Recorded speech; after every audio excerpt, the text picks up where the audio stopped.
ethics. He introduced the term. Okay, he wrote. Okay, so people get okay disturbed and confused when we say that Aristotle invented ethics or invented science, right? Because they say people were doing science way before that. You dumb fuck, right? And of course, people were trying to practice goodness before that, right? That's not what we're saying. We're saying that he separated these things from the holistic picture, right? From religious aspects, cultural aspects, okay, and he made them idealized principles, okay, in harmony with universal law. Okay, and once he did that, right, he compartmentalized knowledge, right? Okay, and he created subjects. Right now, these things were not taught as subjects before Aristotle. That is what we mean to say, right? But anyways, That's that compartmentalization. oh yeah, yeah. The compartmentalization of knowledge leads to the rule of experts. Right? It's one of those old ideas that leads to new idea type of schemes that I'm presenting for you guys, right? Okay, of course there's nothing new under the sun, right? But yeah, he wrote the first treatise on the subject of ethics, right? The Nicomachean Ethics. He set the tone for how ethics should be treated. Aristotle was a pupil of Plato. Therefore, the high road to happiness was not foreign to him. He conceived of happiness, eudaimonia, as a realization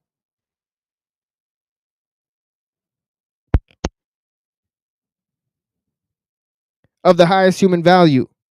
In case of conflict of values, the highest values override lower values. Yet Aristotle had quite a different cast of mind from that of Plato. Plato was an inspired poet who talked with the angels and the spirit of trees. Okay, he's not making that up, by the way. Plato actually said that back in the day, the children, and the elders, right? They would listen to the wisdom of an oak, right? But now people are so disturbed, right, that they can't even listen to anybody, right?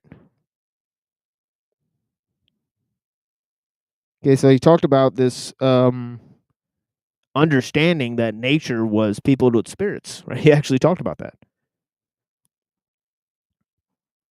But Aristotle, in contrast, was a sober analyst. He loved definitions, classifications, analyses. He therefore separated ethics, the realm of the good, from aesthetics, the realm of the beautiful, and truth, the realm of science and logic. Okay, Aristotle shaped out the first outline of aesthetics and wrote the first treatise on the subject. He also formulated the foundations of logic, should we say formal logic, which is known as the theory of syllogism or syllogistics. His exceedingly tidy, analytical, scrutinizing mind led him to value truth and the intellectual acumen of men above all. Right. Thinking about thinking. Right, so he thought the reason was basically the point of human existence, right? Since Aristotle's time, truth begins to dominate the horizons of Western man, and begins to eclipse the importance of goodness and beauty. This process is to gain momentum from the 17th century onwards, whereby the search for truth, epitomized by the quest of science, is so dominant that it completely dwarfs the importance of the value of goodness and of beauty. This is particularly striking in the 20th century, whereby the pursuit of objectivity as the main vehicle of scientific truth simply crushes over human values, including goodness, love, and beauty. We know the end result of this process, he says. Indeed, we do. The legacy of Aristotle is very pregnant and far reaching. Not only did he discern the new field of inquiry, ethics, and showed how to handle it, but he also started Western civilization on the quest of analytical scrutiny, on its quest of atomization, ever deeper probing of every subject matter. The results centuries later were the triumphs of mechanistic and analytical science, but also a new tendency of Western mind to attach more importance to analysis rather than to the wholeness of holistic thinking.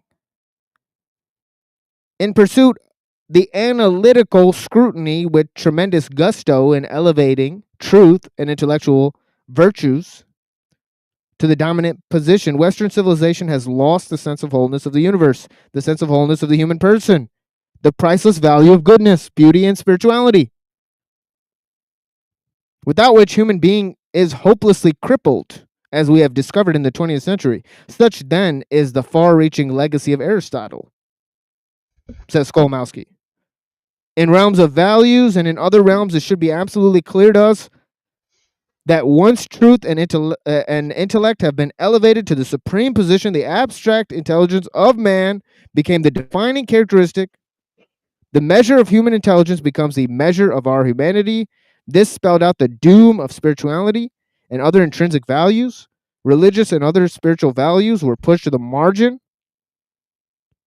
because such was the imperative of our abstract cerebrating mind. These older values did not contribute to the accusation of scientific truths. So Skolmowski asks a very fundamental question, and I'll play music after this.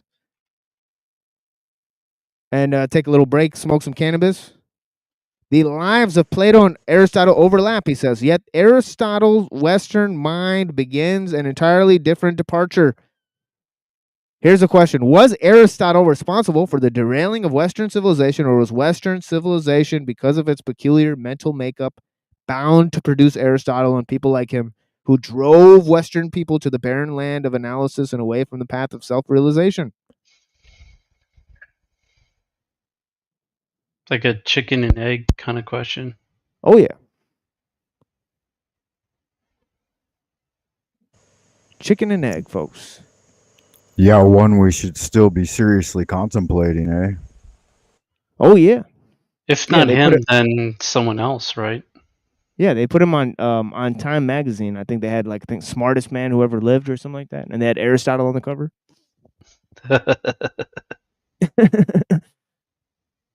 Sheesh. Did Aristotle drive Western man to the barren land of analysis? Skolmowski was asking. By compartmentalizing knowledge, anointing reason above goodness. All these things, folks. It's an interesting idea. Nobody blames him. There's certain people who do blame him. Occultists. They blame Aristotle. The intelligentsia still seems to worship him. Right.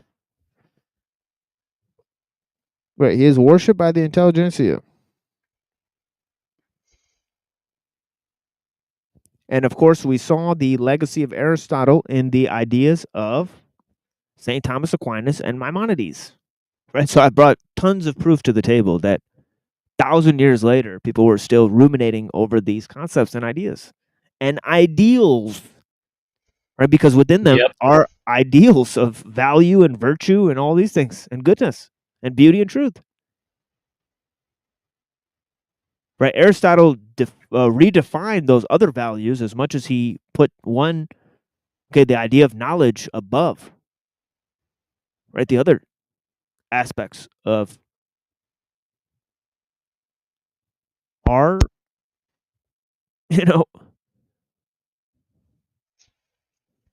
as he says, a holistic view, right, exchange for a compartmentalized view, right, and we never see things in those terms, right, that all parts of knowledge are connected to each other.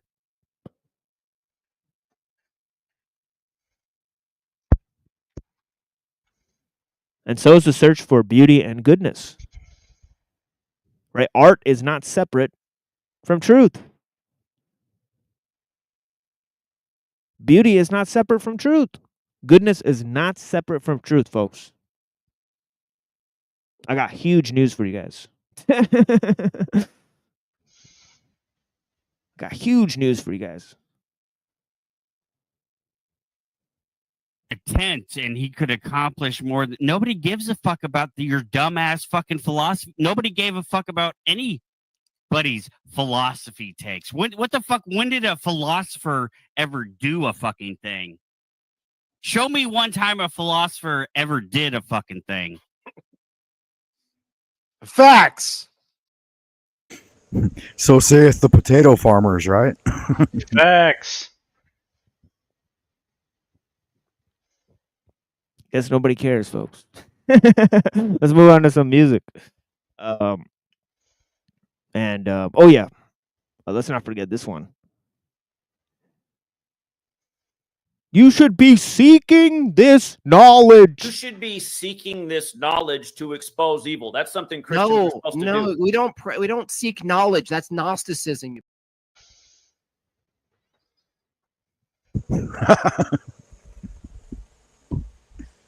So funny.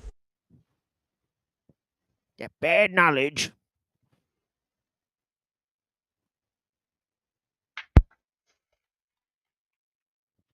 I think that kind of made the point greater than any presentation I just did, didn't it? Knowledge and goodness are divorced, man. Like, what are we doing? Crack that whip.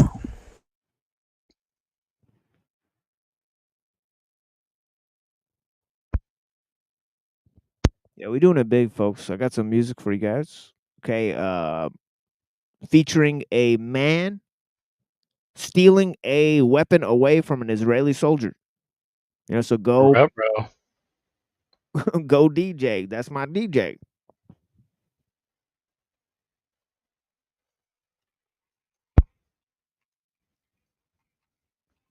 And of course, the apostles' warning. So dug down, you bumba clat.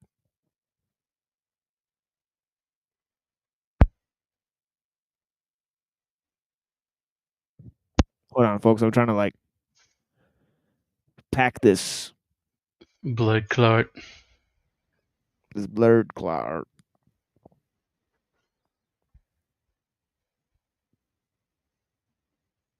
And of course, we'll be dropping the link here. You guys want to join the discussion? Go ahead, man.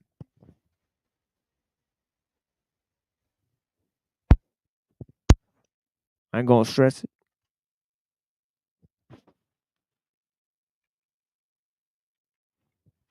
Yeah, I appreciate you guys. But yeah, Yeah, apostles mad warning. blessings. Mad blessings, TML. Thanks for all the good magic, man. Good work you're doing. It's awesome. Yeah, thank you, my friend. I appreciate you. And DK's on a syndicated radio show. Hilarious. But yeah, That's right. DK, where's he at today? yeah, he sent us a DK! funny video of his cat. And yeah. That video was pretty funny though.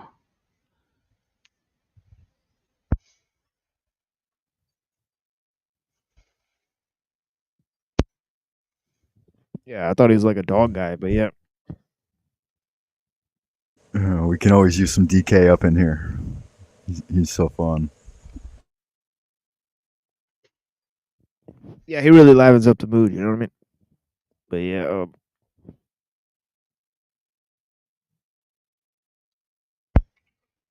it's a party animal. But yeah, blessings to all the people. Check out this video, man. This is hilarious. This guy stole this automatic weapon away from this Israeli soldier. With Apostles' Warning, man. One of the greatest songs ever recorded, honestly. Mobb Deep. If you don't listen to Mobb Deep, I mean, I honestly feel bad for you.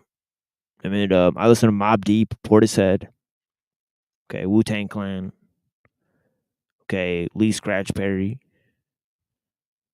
All right, actual artists. I mean, but yeah, blessings, guys. John Coltrane.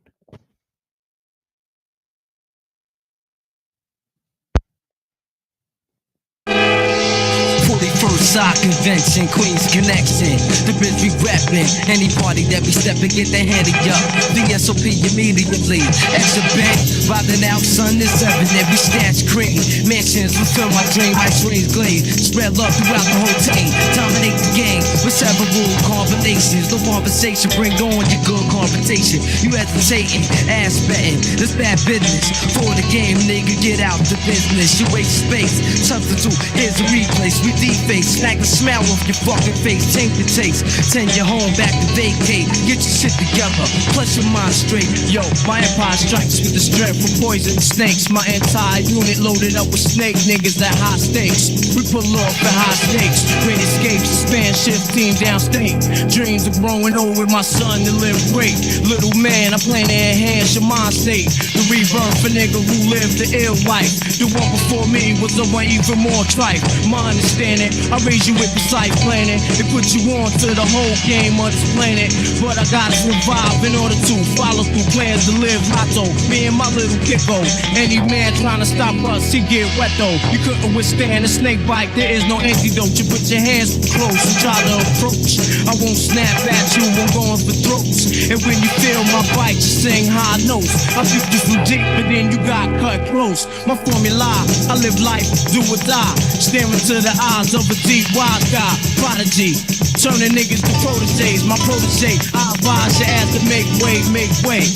For fully auto gun spray, your small prey. I'll easily bait and trap game. This man is half mad, scientist half sane. Create a rhyme labyrinth like poisonous cannabis. Here, take a toke of this. Daily rare vocalist, overpower your tiny noise like locust, like sunlight through a magnifying glass. I'll focus and burn a hole straight through your brain and leave you open.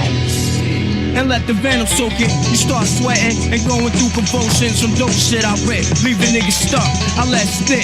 Trapped up in the web of a nigga that's sick. I wrap you up with a cocoon, get caught up in the mist. A dangerous, risky business, fuckin' with this. Contender number 1, I put you on top of the list. You're the best challenger so far, I'll give you this, repeat this. Fatal shot, solar flex, man down.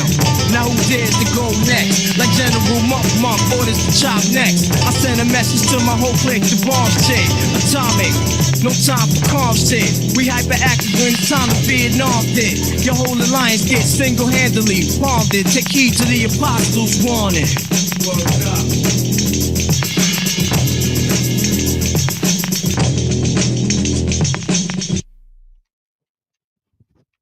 Yeah, peace to the errorist for the video. But yeah, crazy video of a dude taking away That is wild, bro. a gun He was from the getting it, getting He was shit getting done. Just kidding, exactly. Rumble, young man, rumble.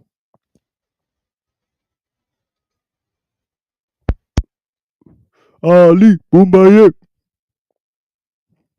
Yeah, man. We're doing it big.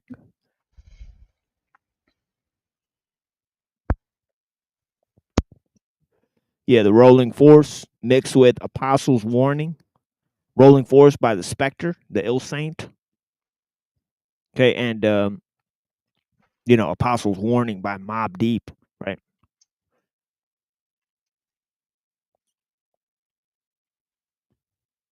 Anyways, let me move on to Orwell here. Right, and we'll be reading 2 works back to back, Orwell and also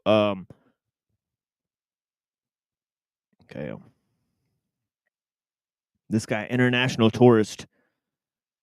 I think I know this guy. Blessings. Hey, what's going on? Blessings. Blessings, sir. But yeah, we're reading 2 works back to back. Right. One is Road to Wigan Pier, right, where he's talking about machine civilization. And the other is Sign of the Times by Thomas Carlyle. Right. And I'm already pretty far into the show now. It's like almost 2 hours into the show. Good Lord.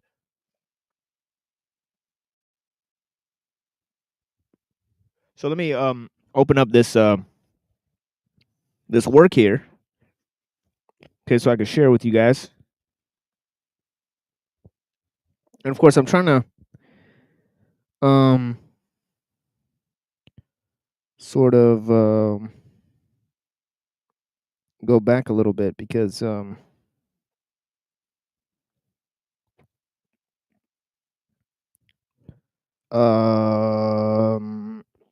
okay, the tendency of mechanization, right?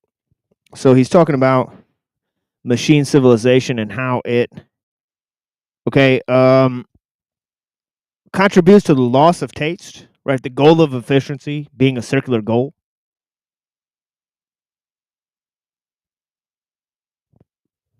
And of course, the idea of softness, right? He says the ideal of efficiency is an ideal of softness, right? And he complains against the ideal of progress, right? And about reason and being the whole basis of our existence, right? Because then it puts the machines in charge of that. Okay, and then machines will start doing all the work that is done for our leisure as well, right? That's already started happening. Most of man's tools that he uses for his entertainment, his artistic capacity, are now done by machines. Okay, people have already been consuming music and movies that are generated by machines.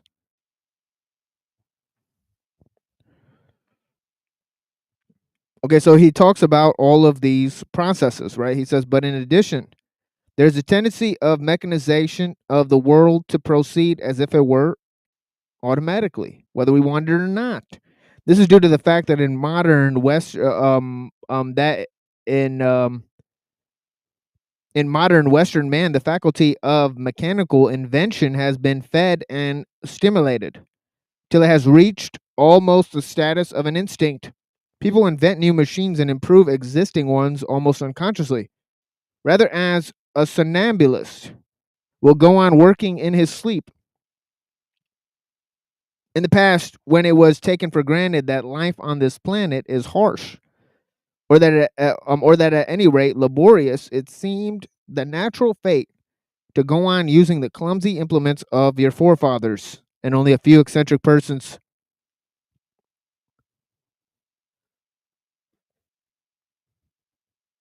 centuries apart proposed innovations, hence throughout enormous ages. Such things as the ox cart, the plow, the sickle, etc., remained radically unchanged. It is on record that screws have been in use since remote antiquity, and yet it was not till the middle of the 19th century that anyone thought of making screws with points on them. For several thousand years, they remained flat-ended in holes to be drilled for them before they could be inserted. In our own epoch, such a thing would be unthinkable. For almost every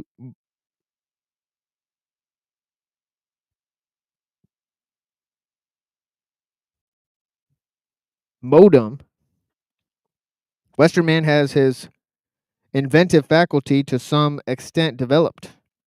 The Western man invents machines as naturally as a Polynesian islander swims. Give a Western man a job of work, and he immediately begins devising a machine that would do it for him. Give him a machine, and he thinks of a way of improving it. What is he talking about? He's talking about the unconscious implementation and use of machines and their development within Western society. Okay, that people are not only conditioned by the use of machines, right, but the process of inventing new machines is a process that is basically automatic process, right? It's based on the way that the system functions as a whole, right? And Ellul takes a great care in pointing this out.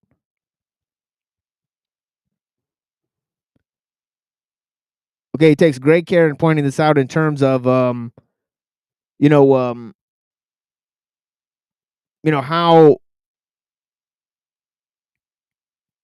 there's a collective incubation for a lot of technological schemes, right? Based on this idea of compartmentalization of roles and the rule of experts.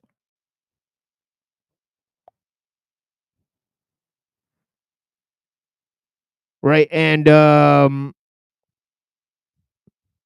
okay, there seems to be a sort of mass augmentation,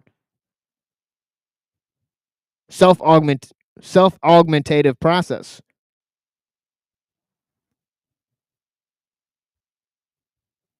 Right. In the way different machines relate to each other, right? Okay, if there's a problem with the machine, there's a lot of times people invent a new machine to deal with the problem. Right. So this integration of machines and the complexity of machine built systems, right, increases over time until the capacity for invention becomes not only more numerous but more particular, right, within a particular function or area. Right, and over specialization leads to lack of mutual discussion, right? So these are all effects of the compartmentalization of knowledge and obviously the loss of beauty and goodness and the compromise, right? To put knowledge above the other ideas, right? And I was going to read some other stuff too, but we just don't have that much time today. It looks like I sort of got ahead of myself, and I don't want to be here for really longer than I have to today, right? Because we've done so many presentations. I've been on so many panels, right? I have recorded panels that I do want to present before they get too old and stale, right? So there's a lot of different things I do want to present to you guys. I was having some discussions with Office of Secular Quranism, and I do want to present those and see what you guys think. There's lots of important discussions we talked about there. I almost was the prophet, bro. Like, I mentioned Bruno, and then all of a sudden, like the next day, you're on her live stream with Bruno. Well, I was avoiding him, to be honest. But she called me up there that day, so I didn't want to let her down. Right?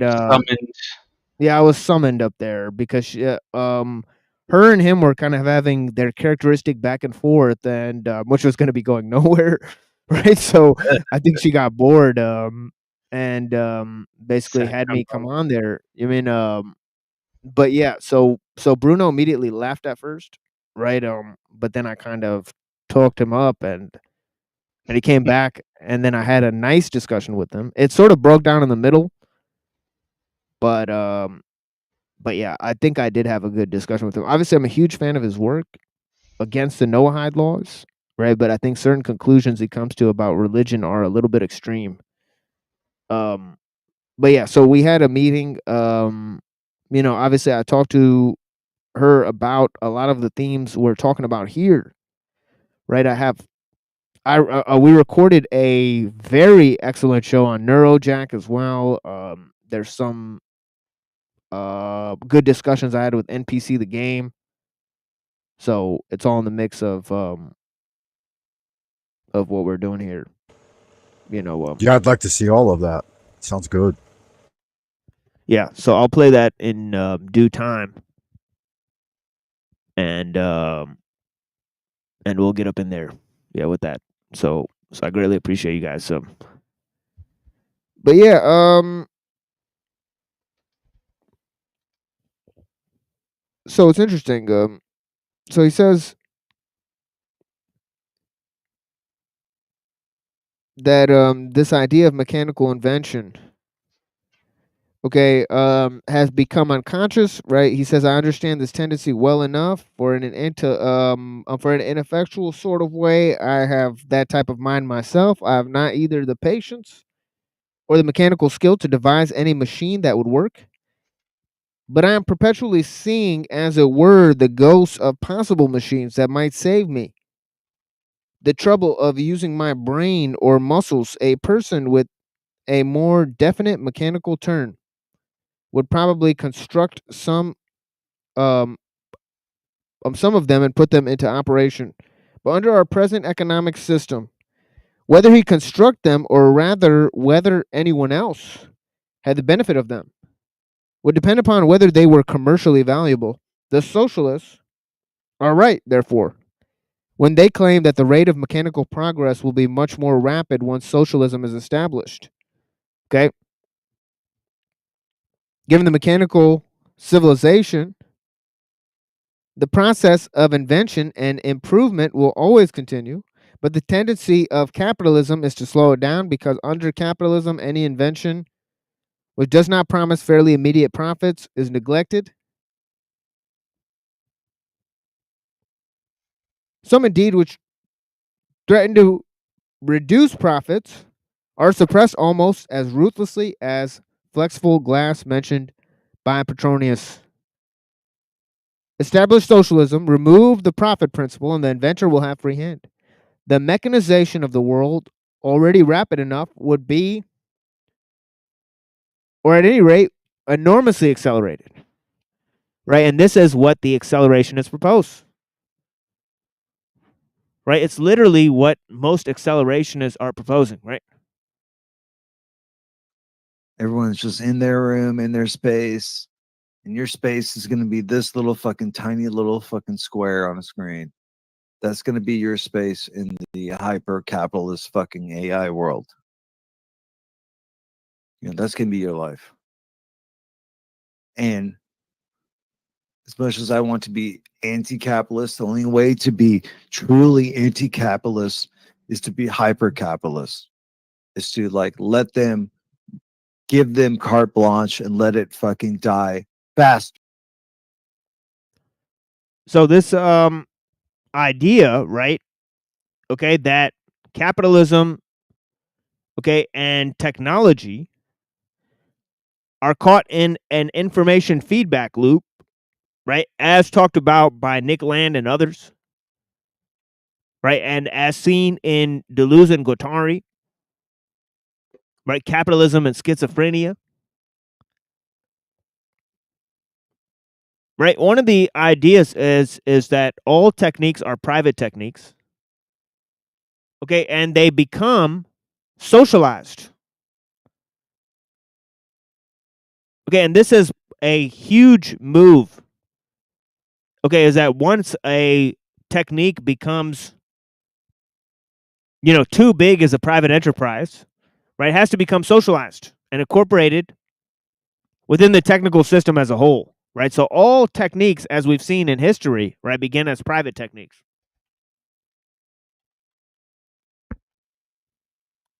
Right, but their integration into the system as a whole, right, part of that has to do with economics.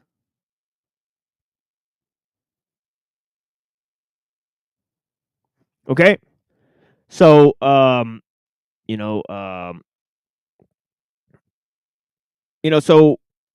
it's interesting, and there's another relationship that capitalism has, right, with the technological system, and that's because you need new investment. Okay, so you need new products to invest in, right? So technological innovation supports the need for new investment.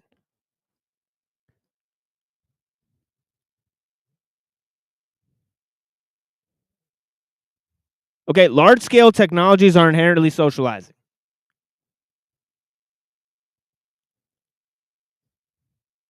Okay, once a private enterprise gets too big, it's usually subject to incorporation by the state.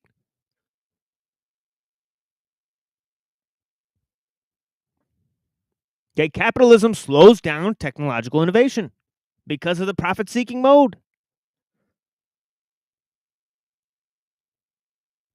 Right, there's a huge link between large-scale technologies and socialism. And of course, Communism is the only theory that presupposes both capitalism and industrial society in order to work.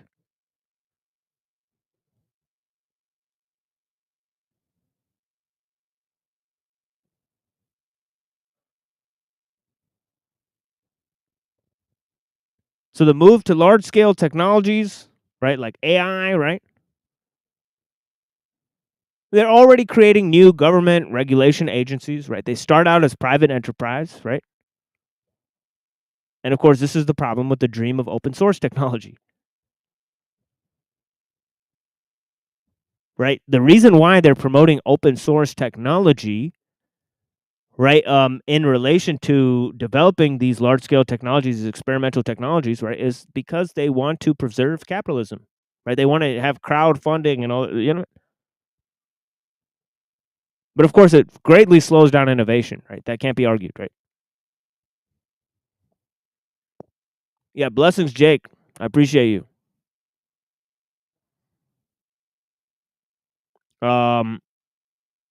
Scamonomics, exactly.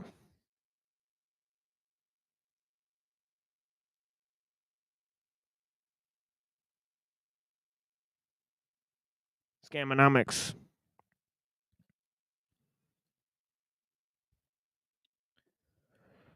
Okay, where were we here? Yeah, so at this prospect is okay, this is where we were at. Right, with King Brobdingneck.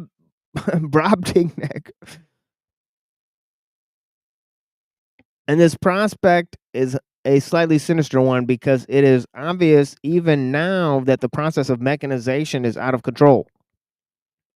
Out of control. Okay, it's out of control.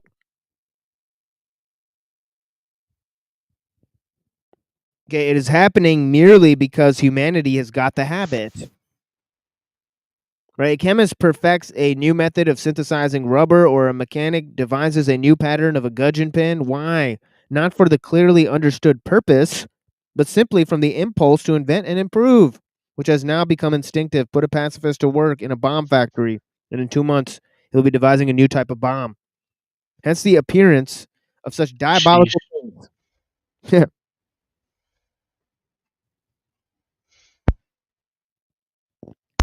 And actually, military weaponry is a huge place where this has gone wrong. Is that like a kind of Pavlovian conditioning there, putting the pacifist into a bomb factory? Yeah, it's harsh.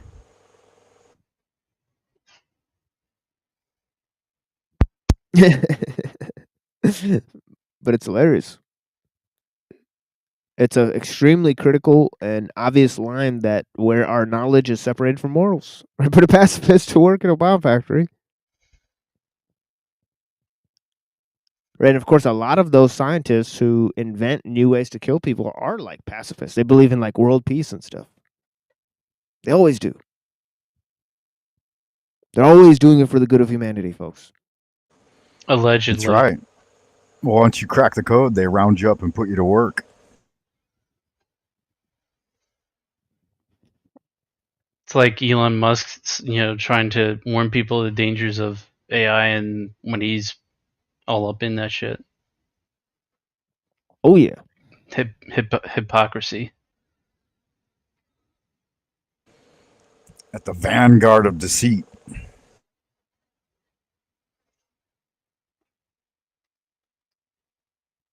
Oh yeah.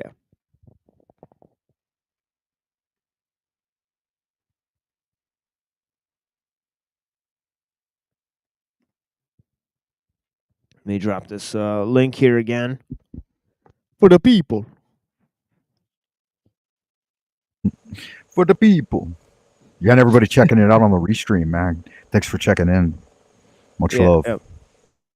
Yeah, much love to the people there. Blessings. So yeah, he says, hence the appearance of such diabolical things as poison gases, which are not expected even by their inventors to be beneficial to humanity, our attitude towards such things as poison gases ought to be the attitude of the king of Brobdingnag towards gunpowder. But because we live in a mechanical and scientific age, we are infected with the notion that whatever else happens, progress must continue, and progress must never be suppressed. Verbally, no doubt, we would agree that machinery is made for man and not man for machinery. In practice, any attempt to check the development of the machine appears to us an attack on knowledge and therefore a kind of blasphemy.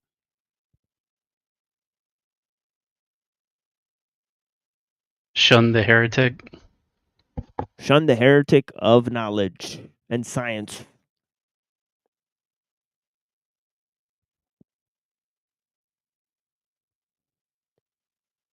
Yeah, blessings, Jim. Appreciate you.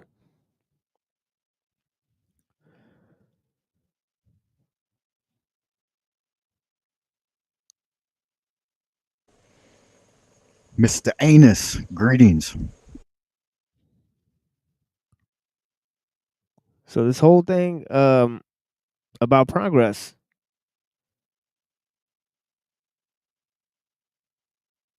Right, progress has to continue at all costs. Verbally, no doubt, we would agree that machinery is made for man, right? And actually, the most recent things that are being sacrificed at the altar of progress, right, are liberalism and capitalism. Surprise, surprise. They're like, wait, we created the progress, and technology is like, I don't care. Get in line. Lols. Get in line. Religion claims the same thing. They said, get in line.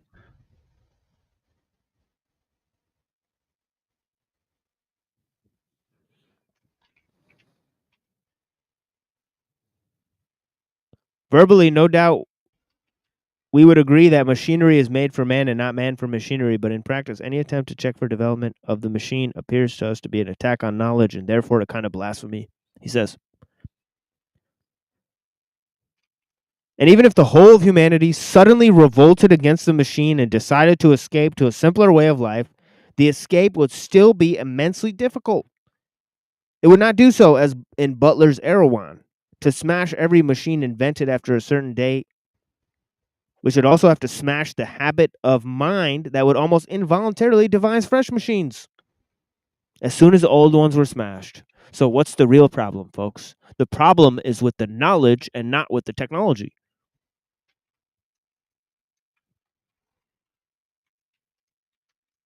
The problem is at the level of the knowledge. Okay, if you're looking at the problems with the technology and how to fix the technology to fix the society, you're looking at the wrong level of the problem itself.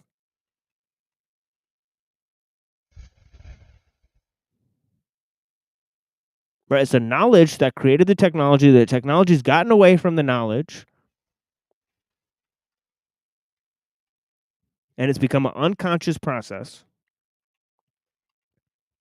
Right, and we've totally moved from a religious conscious to a technological conscious, culminated in a total loss of meaning.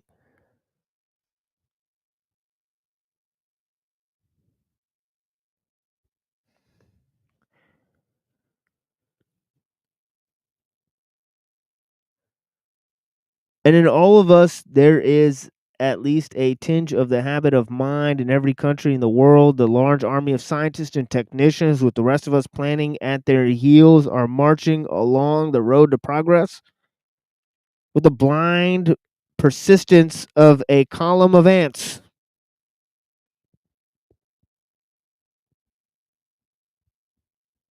Column of ants. Right, you're the ant. Marching towards technological progress. You don't even see what's moving you.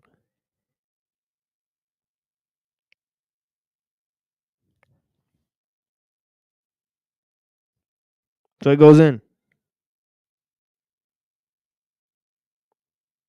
Comparatively few people want it to happen. Plenty of people actively want it not to happen, and yet it is happening. The process of mechanization has itself become a machine, a huge glittering vehicle whirling us. We're not certain where, but probably towards a padded Wells world. He's talking about H.G. Wells, the Fabian socialist. Right towards a Wells world in the brain in the bottle. Right. This then is the case against the machine, he says. Okay, this is Orwell, the guy who wrote about the nightmare dystopia.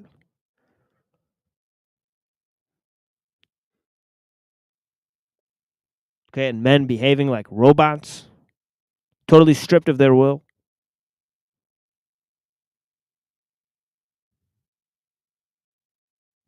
Okay, having to look at a screen all day to get information about daily activities and about their own fate.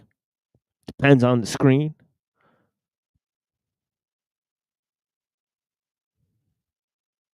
And what's on the screen and who's on the screen.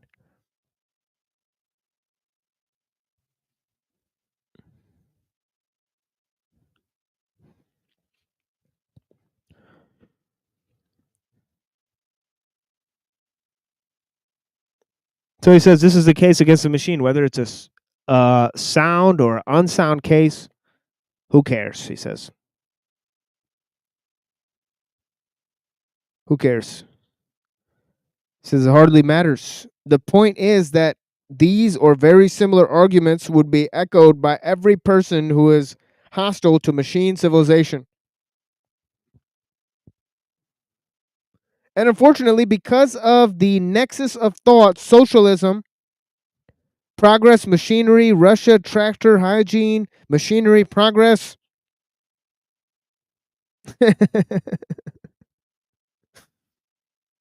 which exists in almost everyone's mind, it is usually the same person who is hostile to socialism.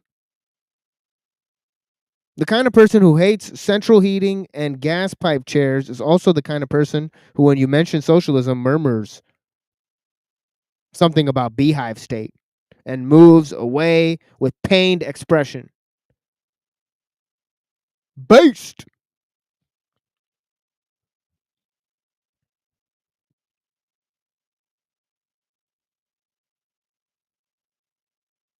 So far as my observation goes, he says, very few socialists grasp why this is so, or even that it is so. Get the more vocal type of socialist into a corner, repeat to him the substance of what I have said in this chapter, and see what kind of answer you get. As a matter of fact, you will get several answers. I'm so familiar with them that I know them by heart. In the first place, he will tell you that it is impossible to go back. Okay, we've accepted this at this stage, right? There is no going back to a simpler stage of doing things, right? Okay, but here's another fact you all might want to consider. No civilization or way of life lasts forever. So the collapse of this particular way of life and civilization is inevitable.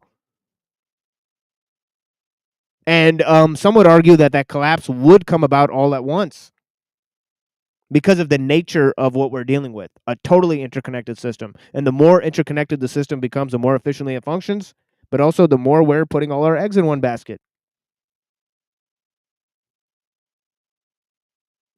Okay, so if we refuse to develop alternative means, we're going to go down with the rest of the civilization. Okay, there's no going back to a simpler time, yes, but no form of way or life lasts forever. The more you put all your eggs in one basket, the more you get to lose everything in the process. There's some very deep considerations, folks.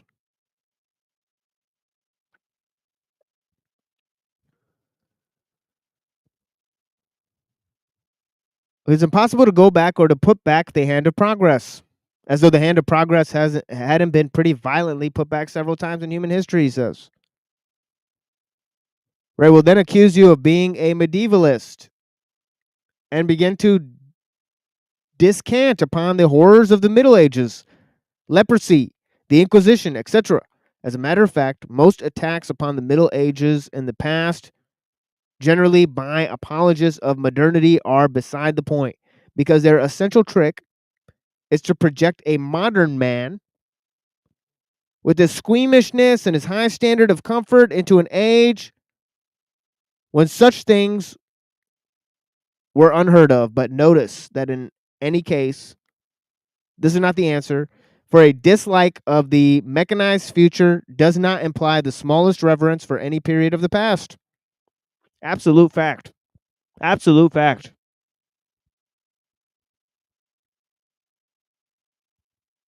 Right. In fact, I argue it's a love for the present. Okay, it's a deep love for the moment okay, that these people are faced with. Okay.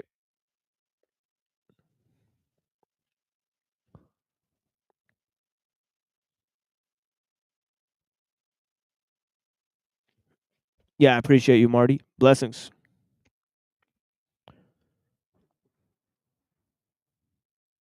Oh yeah.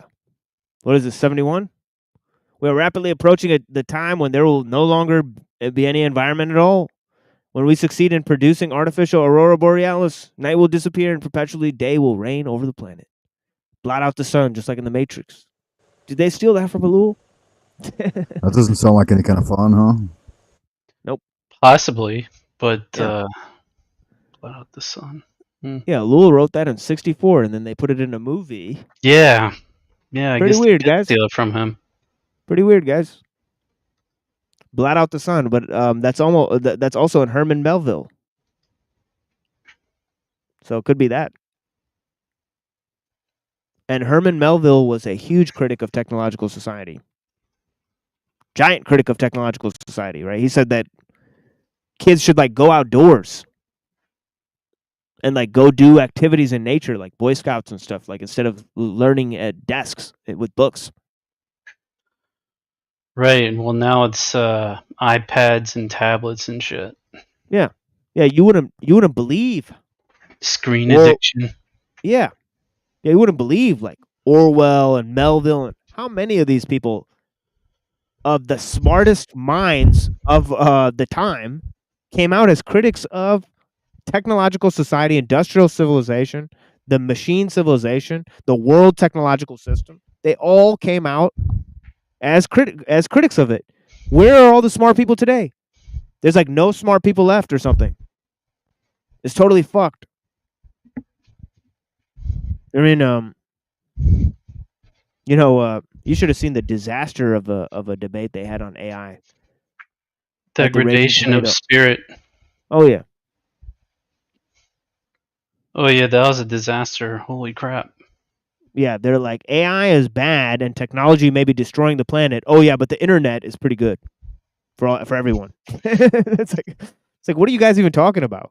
Yeah, are all you people retarded? You had a guy who kept like making points for the against side, with a guy in a helmet, and you have like this LARPer chick and this goofy guy with a red string on his damn mic for the against side.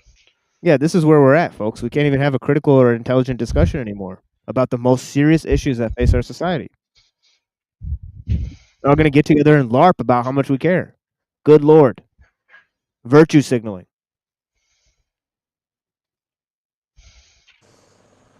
Yeah, it's gay. Fake and gay.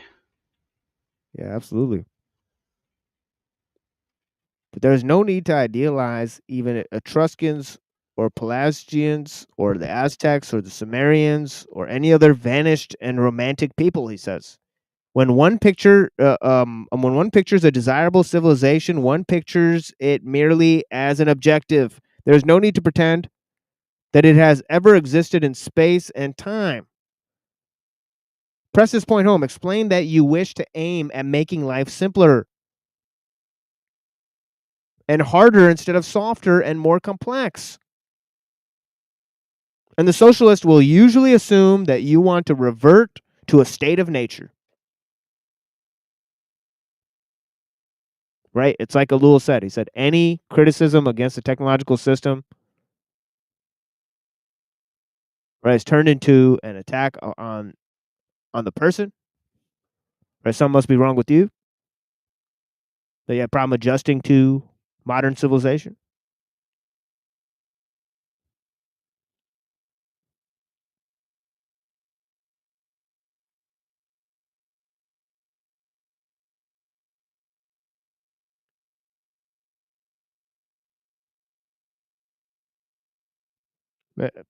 As Lul says, any attack against a technology is seen as an indictment or attack against the entire technological structure.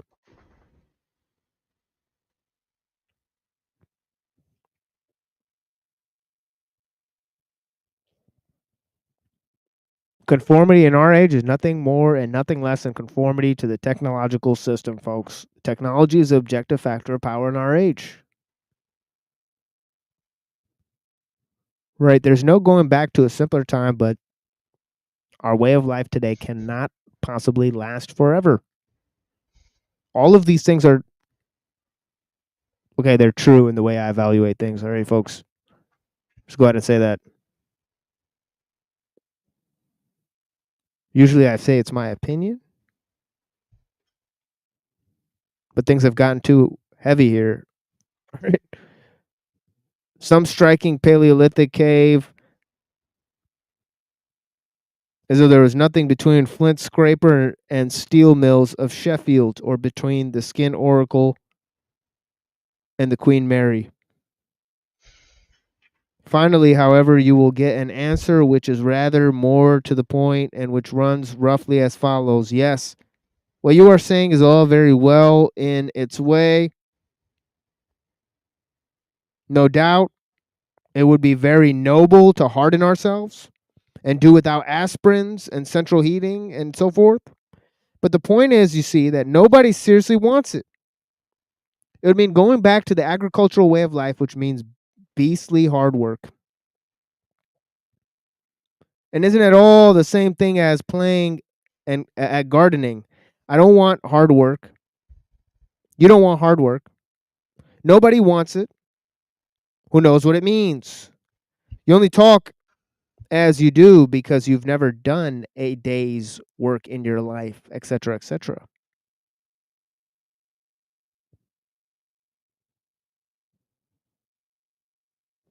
Now, this, in a sense, is true. It amounts to saying, wear soft, for God's sakes. Let's stay soft.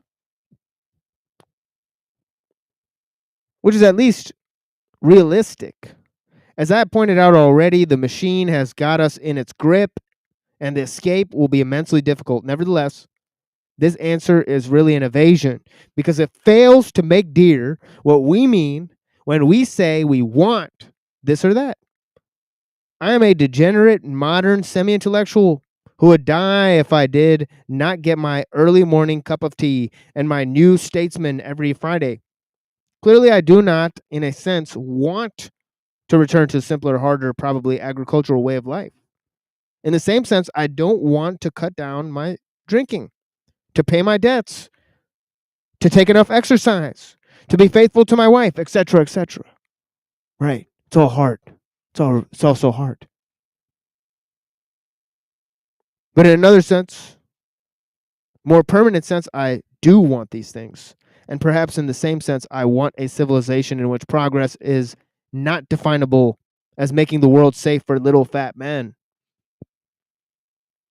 And finally, there is there anything one can do about it, he says? Is there anything one can do about it?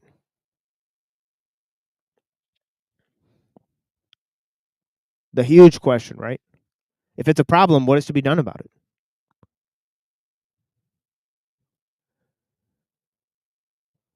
The distaste for progress and machine civilization, which is so common among sensitive people, is only defensible as an attitude of mind. It is not valid as a reason for rejecting socialism because it presupposes an alternative which does not exist. When you say, I object to mechanization and standardization, therefore I object to socialism, you are saying, in effect, I am free to do without the machine if I choose, which is nonsense. We are all dependent upon the machine, and if machines stopped working, most of us would die. You may hate the machine civilization. Probably you are right to hate it. But for the present, there can be no question of accepting or rejecting it. The machine civilization is here. And it can only be criticized from the inside because all of us are inside it. It is only romantic fool who flatters himself that they have escaped. Like the literary gent in the Tudor cottage with bathroom.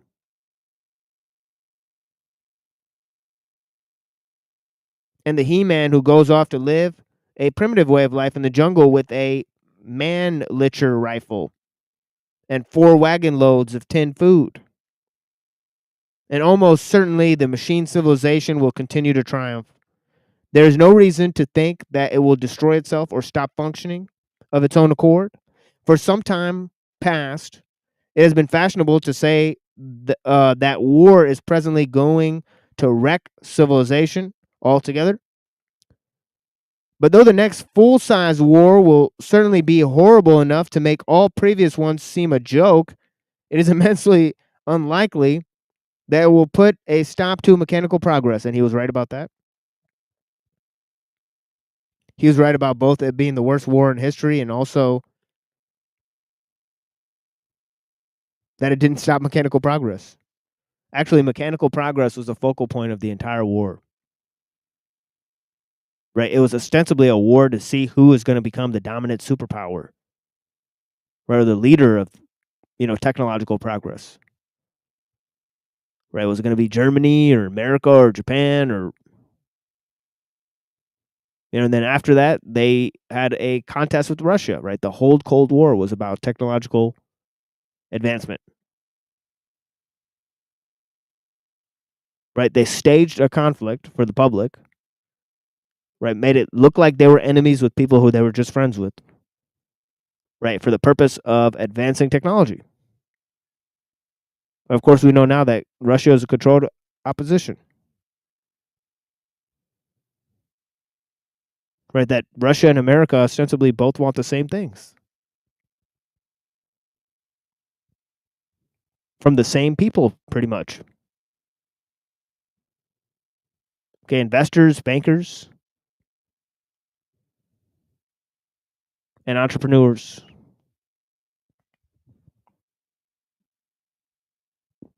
That are all investing in new technologies because civilization is moving from an oil-based civilization to completely electronic-based civilization, right? So they need to make more nuclear plants.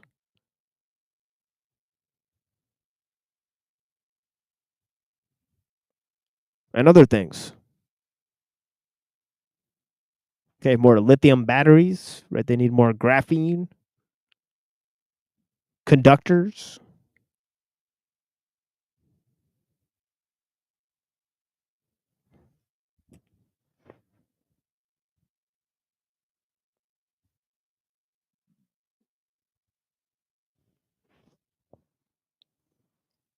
It is true that a very vulnerable country like England and perhaps the whole of Western Europe could be reduced to chaos by a few thousand well-placed bombs. But no war is at present thinkable which could wipe out simpler, free, less mechanized way of life. Oh wait, I skipped a line here. It says, but no war is presently thinkable which could wipe out industrialization in all countries simultaneously. We may take it as that the return to a industrialization in all countries simultaneously. Wait, hold on. Oh my God. I'm really fucking this up. Here, hold on. Let me read this again.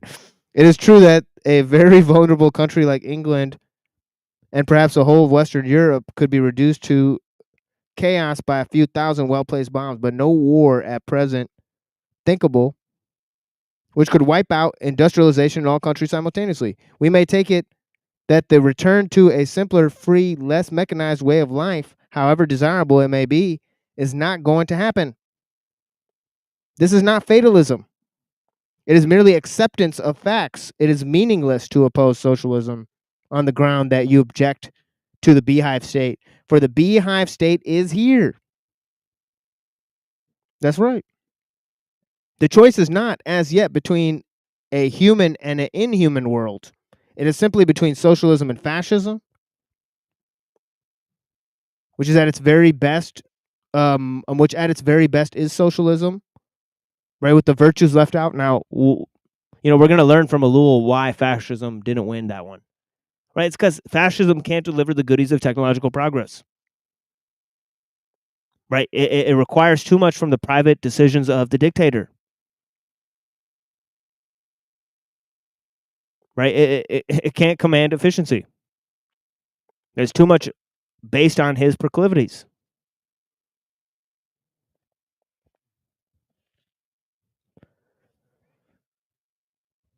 Yet socialism tends to integrate, right? And of course, technology has a highly integrative function. Okay, the job of the thinking person, therefore, is not to reject socialism, but to make up his mind, to humanize it. Once socialism is in a way to being established, those who can see through the swindle of progress will probably find themselves resisting. In fact, it is their special function to do so. In the machine world, they have got to be a sort of permanent opposition. Okay, so that's where we're at today, folks. I think he put it very succinctly, over 100 years ago, pretty much. Okay, and that means that the problems that he's talking about have gotten much worse. Okay, we're way more inside of machine civilization than we were back then, right? Technology has progressed despite the major war. Okay, so, yeah. And I think more than ever, people find it impossible to separate themselves from machine civilization. Okay, so we're facing a greater grasp of the problem of technological determinism.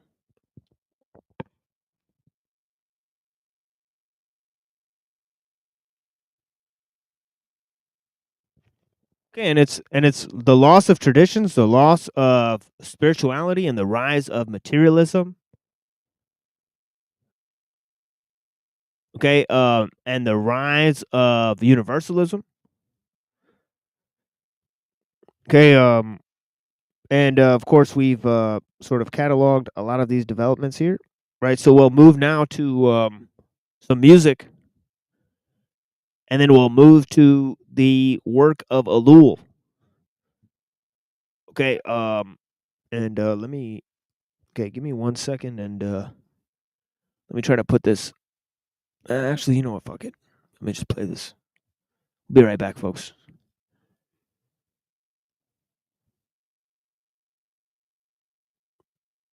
And yeah, I made this mix. Amon Tobin with Liberal Arts. Nice.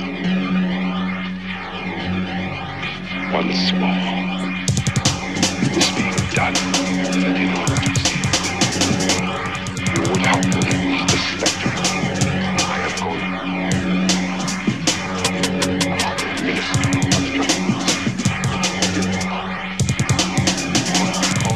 Okay, it's time to get started. Don't want to, but the forces forced me.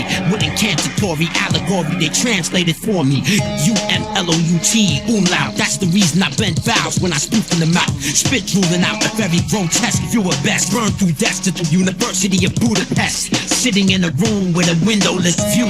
Concentrating, looking at you. Breeze frame frozen. At the very moment the wormhole opens, you know cannabis is spoken. The circumference of a third eye so vibrant. To me, Ezekiel's wheel was just a spare tire. My epithelial genetic fiber was forged in the protoplasmic fires in a black geyser. The explosion can be described as a white iris. When the absolute began, I don't know where I was. I must have just been a piece of micro dust. That's why the fuck I love Mike so much. My micro, macro, robotic rap flow. The Magna Carta of the entire rap world. Mayflower 2002 phase 1. Adapt to the pressure gravity is laid on my lungs. The theory of communication. Claude Janet's dissertation with a makeover and camouflage makeup. Light waves bend to the weight of bust. Mike's buckled with white knuckles. Metacarpals crust. Acid reflux all over your face, you fuck. Rap hard with bare hands. Squeeze and spray blood. You iller than me? Give me a call.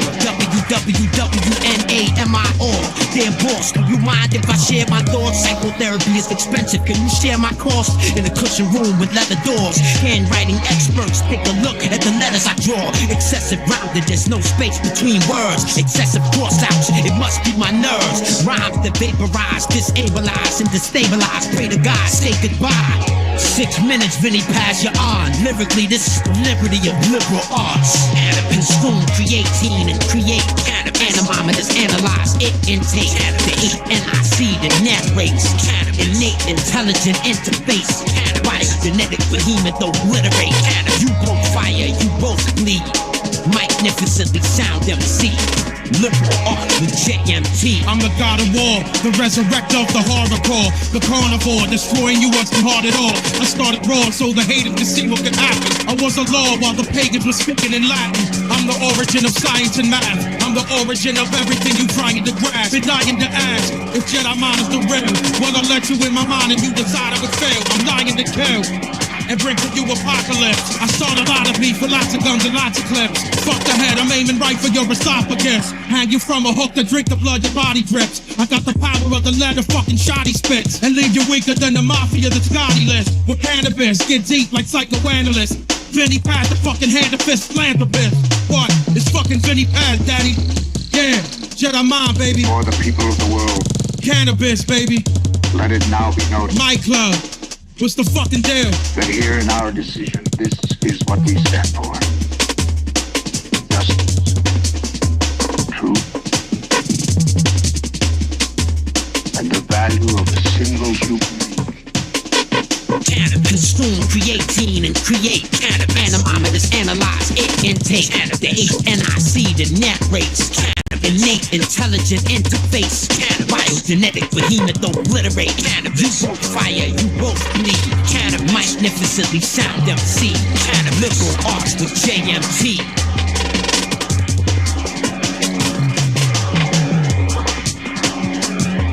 Liberal arts. Mic Club, the curriculum. Can I bust? Hitting them, ripping them.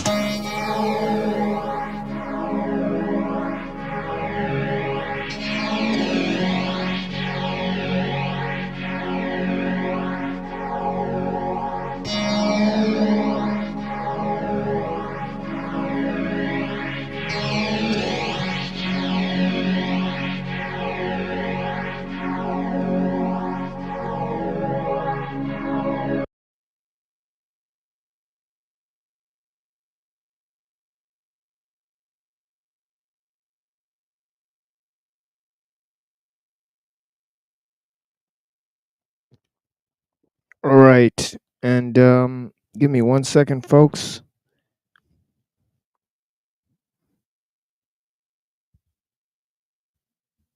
While I discover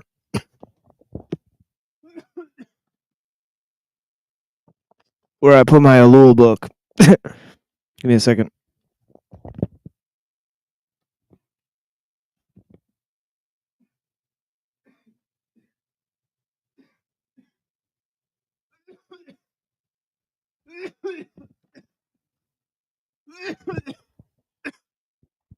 Sorry.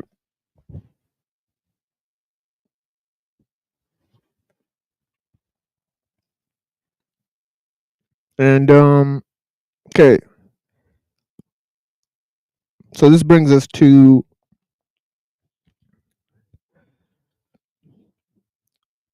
Alul's considerations.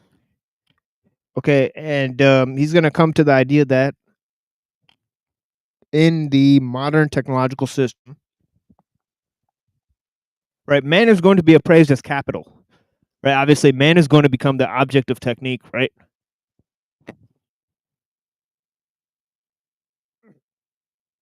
And this is that man is become enmeshed within the technological milieu. Right? Within the technical milieu. Right? He's inside of machine civilization, as Orwell put it, right?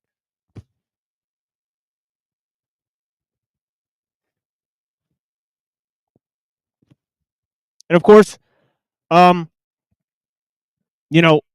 himself talks about the impossibility of objective analysis, okay, of looking at something when you yourself are conditioned by what you're looking at, right?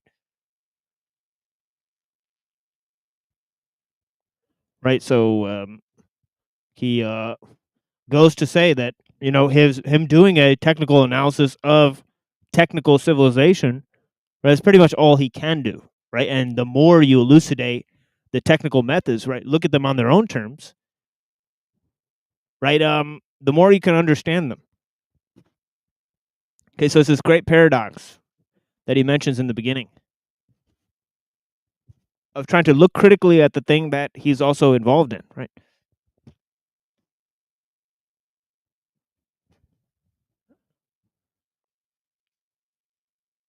Let me drop the link here. Okay, yeah, I smoked a lot during that break. So it is what it is. Ooh, doggy.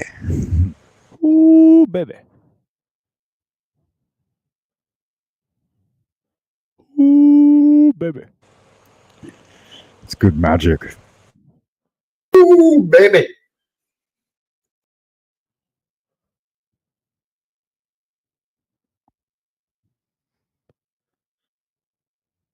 I think that's I'm riding through the city, puffing on nothing but reefer smoke. They say they want to get with me. Honestly, I don't see these hoes. I'm about to run it up. Got a big bag, I ain't chasing no. I get the semi-top. Mike Myers with the Jason flow. Get up on.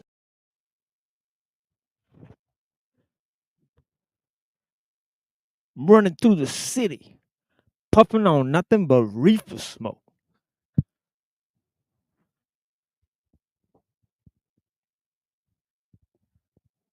All right.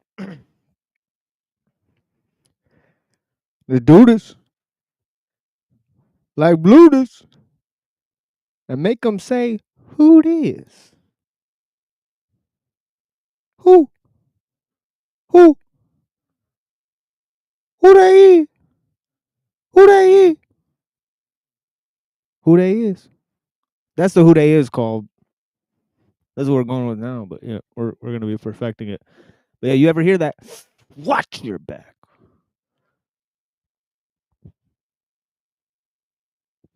But yeah, blessings to all the people.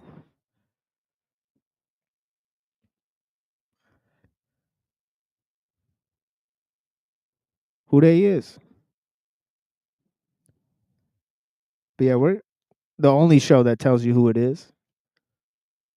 Okay, we pinned the bad guys. We've continually pinned the bad guys. We pinned a great bad guy, okay, earlier. Aristotle. Aristodler. Aristodler. True that. Everybody else out there running interference, putting up a smoke screen. Oh, yeah. I need a damn smoke screen between me and these folks. Being a continual illusion about what I'm doing. Mystified. We've put up our own smoke screens a few times. Oof. Billowing smoke.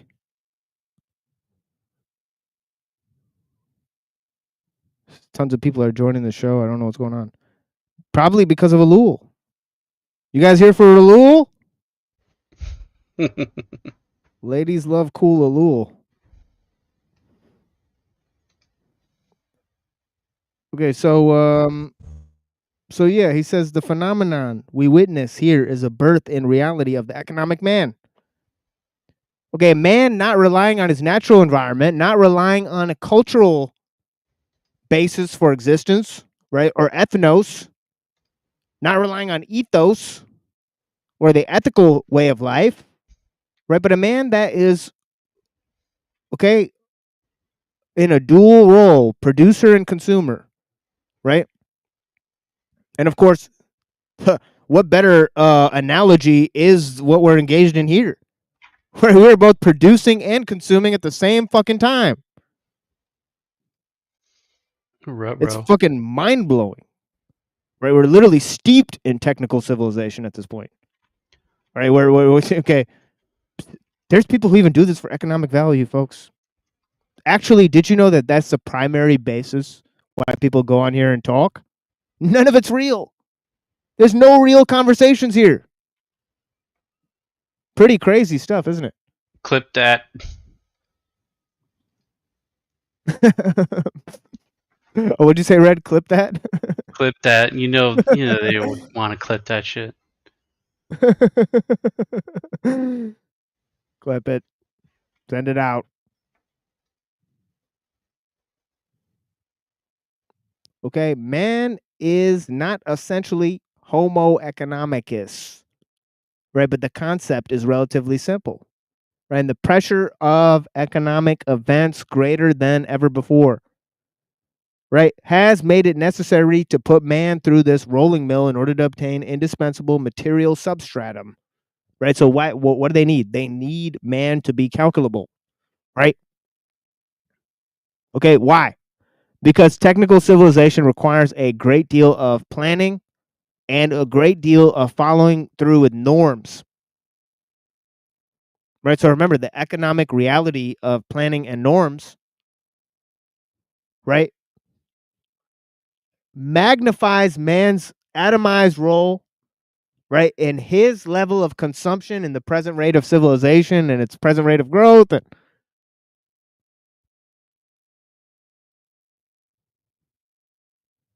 Okay, and it becomes a huge problem. A problem. Okay, according to Jordan Peterson, right? It's a problem.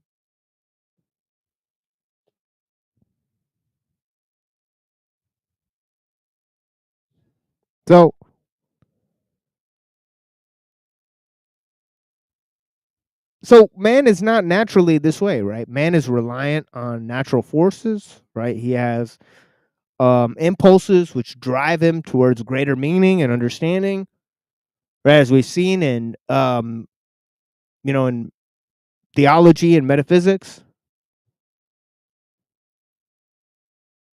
Okay, and of course, he has he's on a quest for ultimate meaning and posing ultimate questions in search of that meaning. Right? So man has many dimensions. Okay, he's sometimes a lover, he's sometimes a fighter, he's sometimes a artiste. Right, but here, all of those functions are put in the service of gaining wealth. Right, and the momentum of producing wealth. Right, which, as we've seen, leads to the corruption of taste, the move towards mass production, and finally the move towards monoculture.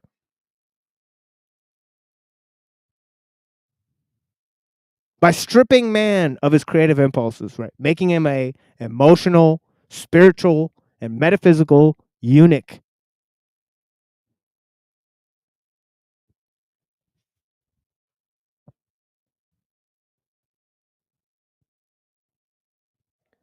But the concept is relatively simple, and the pressure of economic events greater than ever before has made it necessary to put man through this rolling mill in order to obtain indispensable material substratum. The operation has not always been easy. Sometimes the machine has gotten stuck. The bourgeoisie did not succeed entirely in eliminating the life of the spirit. In the working class, the true spiritual life developed about the turn of the century. Literature with Rimbaud and painting with Van Gogh were enormously attractive in comparison with the rolling mill. Man remained, if not whole, at least dissatisfied with this castration. Whoa. I didn't even know he was going to say that. He just said castration too, man. What the fuck? Don't cut the boy dick off, man.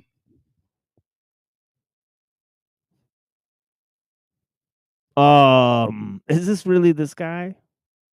I had mentioned earlier that I'm watching this fellow sometimes, and now he's here. How likely is that? This is a porn bomber for sure. Yo, can you cam up if your Psych Awakens Tarot? Oh, they left.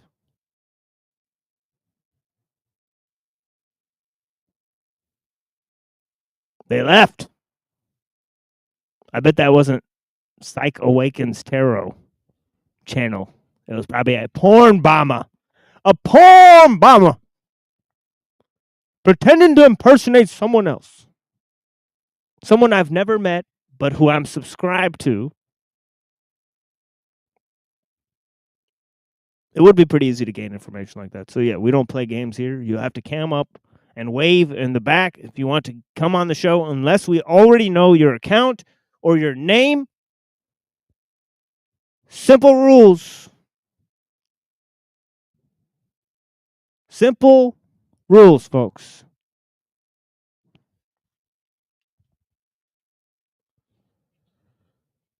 And the attempts to porn bomb the channel, 3 of them recently, okay, have been duly noted. Okay, we understand that people... There's a lot of individuals out there filled with wickedness, man. You got to be careful. They don't want to hear about Elul. Crazy. Crazy antics. But yeah, okay, so I called man emotional, metaphysical, and spiritual eunuch, and then this is what Elul says. It says, man remained, if not whole, at least dissatisfied with his castration. Whoa. The more so, the promises which had been made were not kept, and economic crisis continually endangered the new blessings. The second phase of this development was the attempt of the human being to find spiritual satisfaction within the economic sphere itself. Okay, and of course we understand that the whole pseudo-eschatology of progress in Marx, right, but also the ontological reality of the coming of the kingdom of God on earth,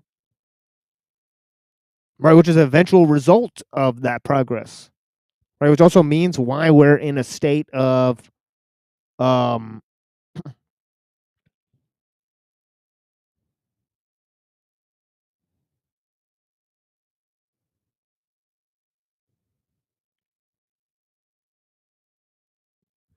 state of suffering, or the birth pangs.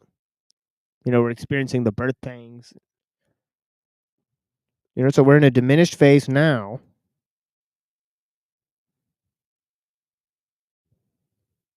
Right, and that has to do with nature, right? Because we're reliant on nature. Right, in the future, when we're reliant on technology, right, and we combine with the machine, right, and we free ourselves from, this notion of the state,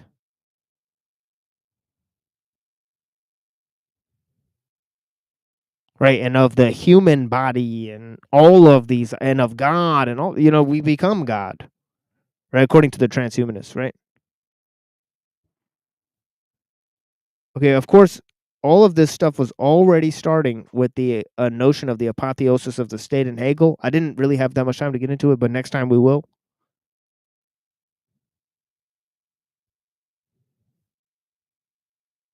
Okay, because basically, Skolomowski is going to talk about Kant, and then we'll transition from Kant to Hegel.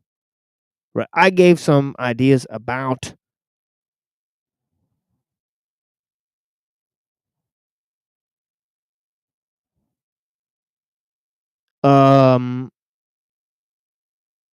I gave some ideas earlier about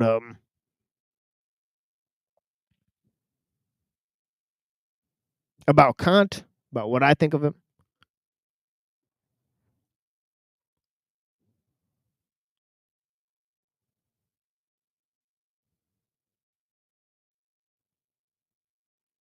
Aphrodite, Rose, Starfire. Yeah, blessings. Why is Grace Thorpe your thumbnail? I thought it was funny. Funny picture. It's from Toilet Turds show.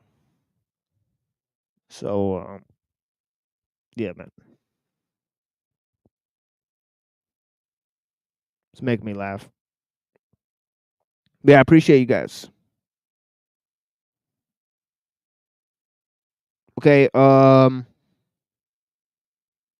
Okay. So Karl Marx carried out the encircling maneuver, taking over from the bourgeoisie and continuing its work on the plane of the human and the spiritual life. Marx was, in a deep and not merely formal sense, a faithful representative of the bourgeois of bourgeois thought. He did not represent the official thought of the bourgeoisie in the manner of Thiers or Guizot. So, look, what he's trying to say here is that Marx was part of the educated upper class. Right? His thoughts reflect the thought of the educated upper class and not the thought of the proletariat. None of the people in the proletariat could ever come up with the theories of Marx. That's the point that Alul's making.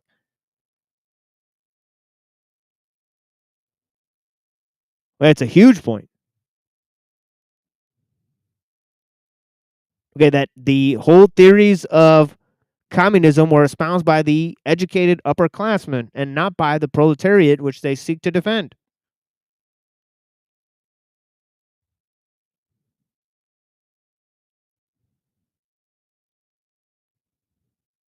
Okay, see, we're not just talking about socialism and socialist theory and all this. See, we're talking about the foundations of the ideology.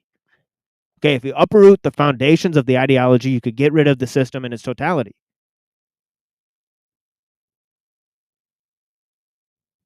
Okay, but if your views and thoughts are mired in philosophical justifications that you cannot perceive,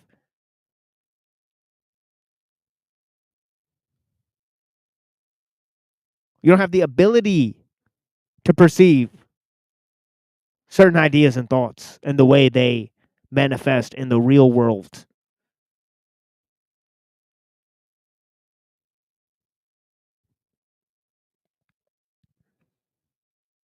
And this disparity is what Alul is highlighting the entire time.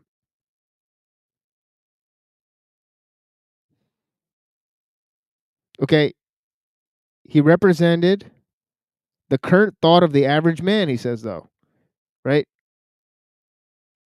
Which ideologically was materialistic and in practice even more so. Marx sought to make a going concern of what he was convinced. The bourgeoisie was in the process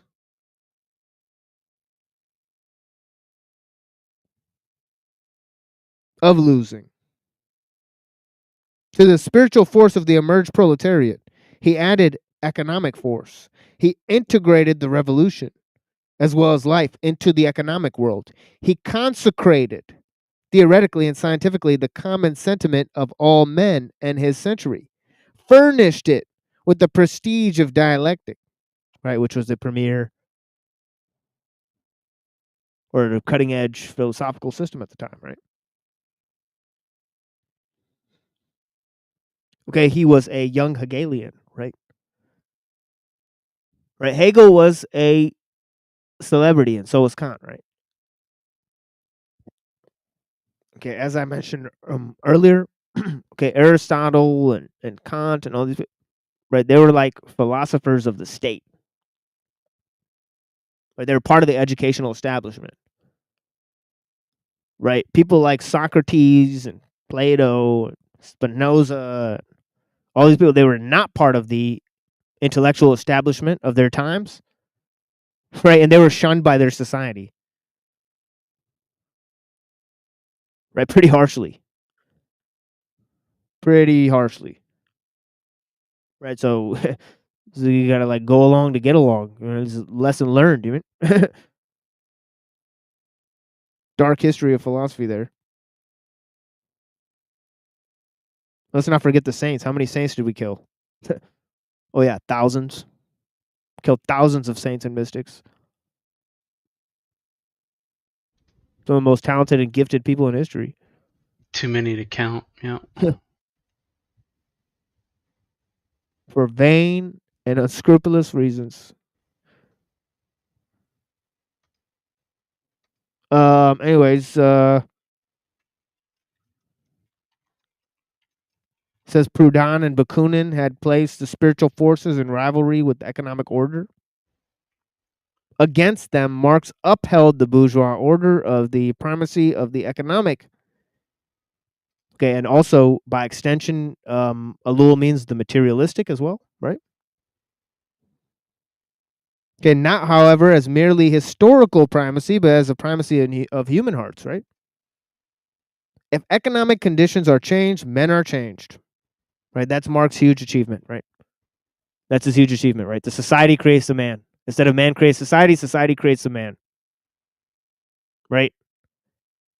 And huge ideas that brought this about.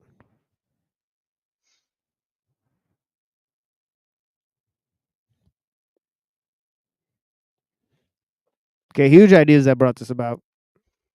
Okay, go to the first part of our show if you want to reflect on some of those, right?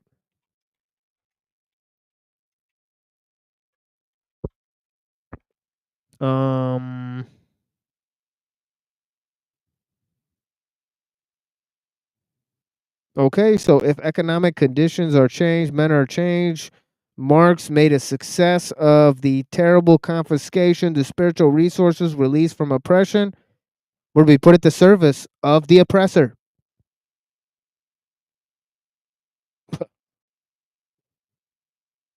Let me read that again. The spiritual resources released from oppression were to be put in service of the oppressor.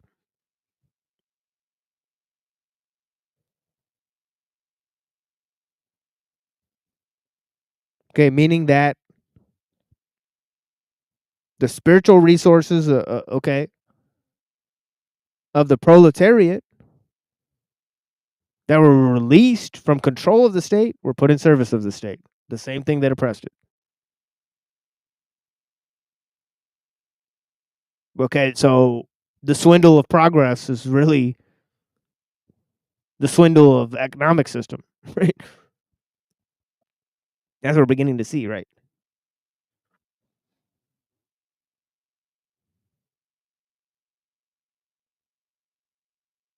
Okay, not indeed the bourgeois oppressor, but the economic one, he says.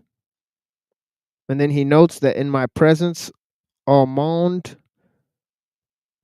moderne. Those damn French names, right? Yeah, but that's pretty easy to translate. I think that means in the presence of the modern world, right? I have studied in detail this mutation of revolutionary ideas. He says, the second prong of this double movement, the subordination of men to economic power, did not apply to all men. Only to those who venture to escape from the subjective creation represented by Homo economicus, right, which is the economic man, right, which, as I mentioned earlier, it's not a man based on nature or culture, right, but a man based on technical necessity, placed in an economic environment, given or assigned the role of either producer or consumer of economic goods. Enslaved by technique.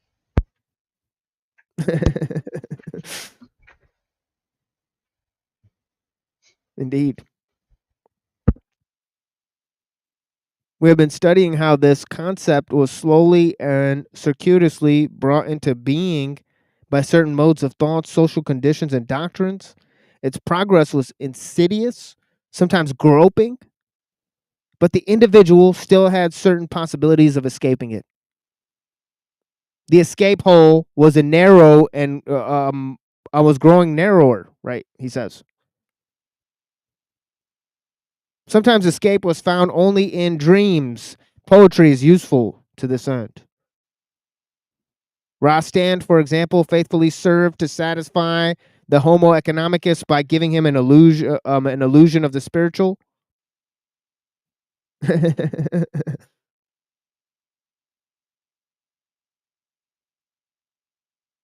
And I have no idea how to pronounce this. Peguy. Pegu. I don't know. Talk to us. Pegui? Yeah, pagui. I don't know. I'm telling you, Oh, man, them French words. yeah, it's crazy. Yeah, French and German and Russian. It's very hard to pronounce those. Right? They're not French really. is the French is the Yeah. worst for me, I think. Yeah, they're different than the anglicized, um, you know, sort of, those that are influenced by those. So he says, in proportion as the milieu became more restrictive, the economic world approached completion. It became more and more difficult for anyone to do anything except work in order to live. But for what? Exclusively for consumption. Leisure was granted to man, but only the leisure of the consumer. Man's primordial functions of creating, praying, judging disappeared in the rising tide of material goods. Conditions were at last ripe for bringing of decisive operation of the decisive operation. Technique completed its movement of encirclement and put the finishing touch to the economic man. In accordance with its unchanging procedure of transforming what is into what ought to be, and making out of mere gropings an irrefutable and simple line. Technique was no longer a spontaneous movement. It was it was concerted action to shape the economic man it needed. Right? Because what is the spontaneity within the technical system? Nothing more than human decisions. Right. So once it brings human decisions in line with technique, there's nothing more to figure out. Right. Once man becomes an object of technique, the encirclement is complete, folks. That's it.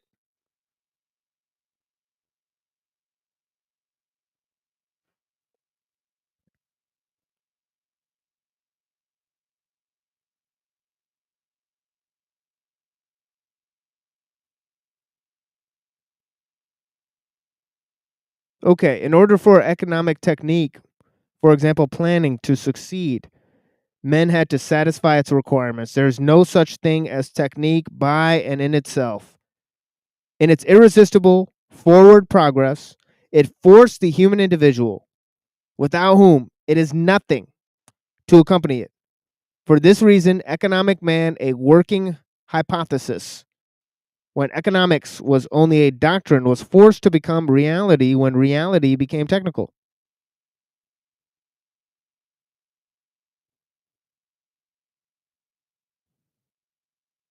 I'll read that again. This mutation, which had been prepared in this manner, we have studied, was not completely a creation of technique, but the technique found in it what is required.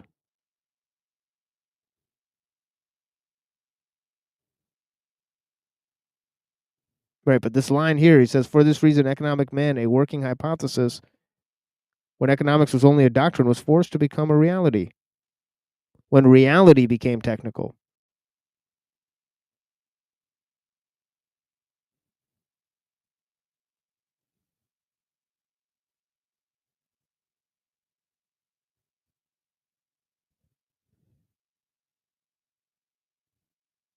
Okay, so obviously ideas come first, right? Technique supplants those ideas, right? It creates the how to do it, right? Then it takes over the procedure.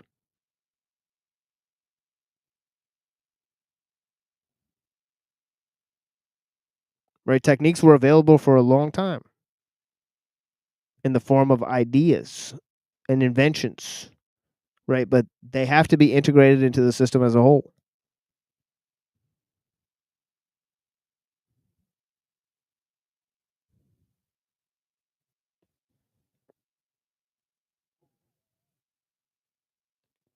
So Stalin, as well as liberal economists, considered man as capital.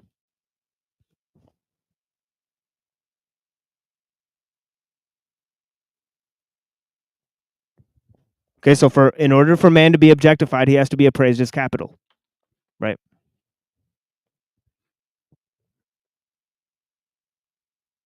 Okay, which seems pretty obvious.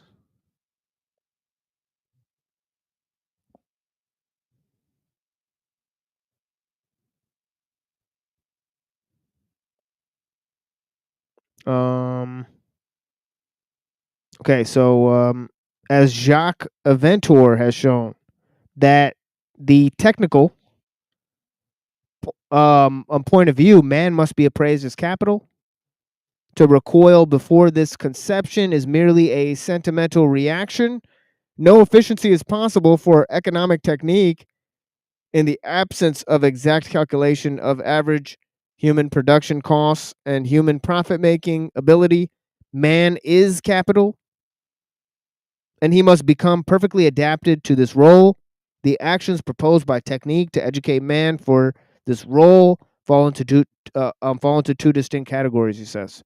The first is essentially economic and does not lead to immediate and direct action on human beings. The second, however, implies a combination of various special techniques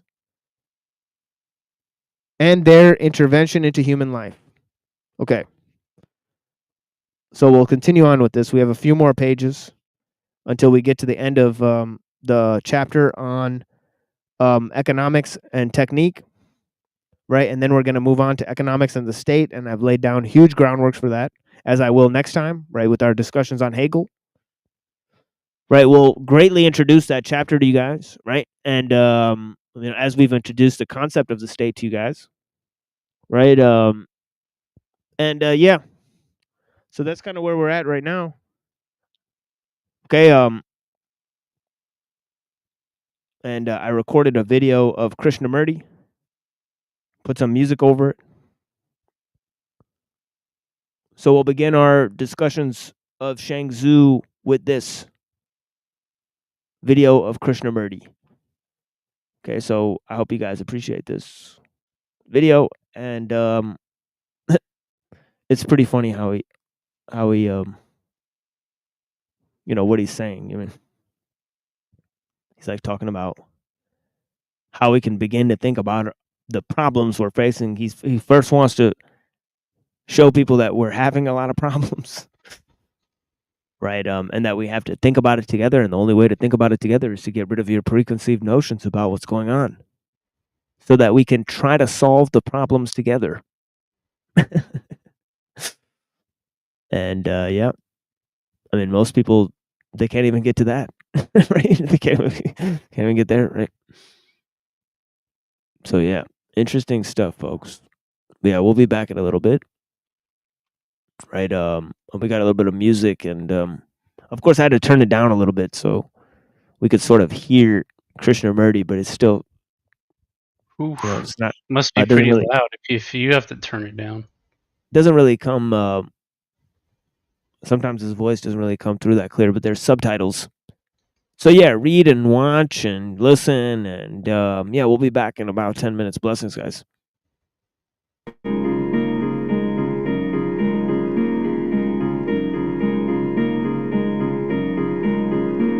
So what have you tried lately? That's a start. That's good. Because here you can do anything you want. I hope you're all comfortable. No matter how crazy it is. You're used to sitting on the ground.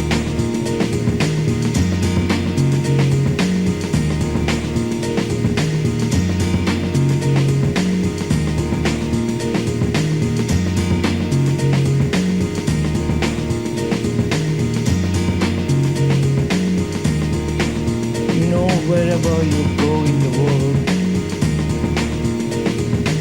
life is becoming rather dangerous. And there is a great deal of disorder, politically, economically, and socially. Nobody seems to bring about order in all this mess. And human beings have many, many, many problems. Psychological, as well as problems of relationship, problems of meditation, problems of death, and so on. And we are going to, during these six talks and or 4 discussions, go into all these matters carefully, perhaps in great detail. And before we go into all those, I think it would be wise if we could think over these matters together.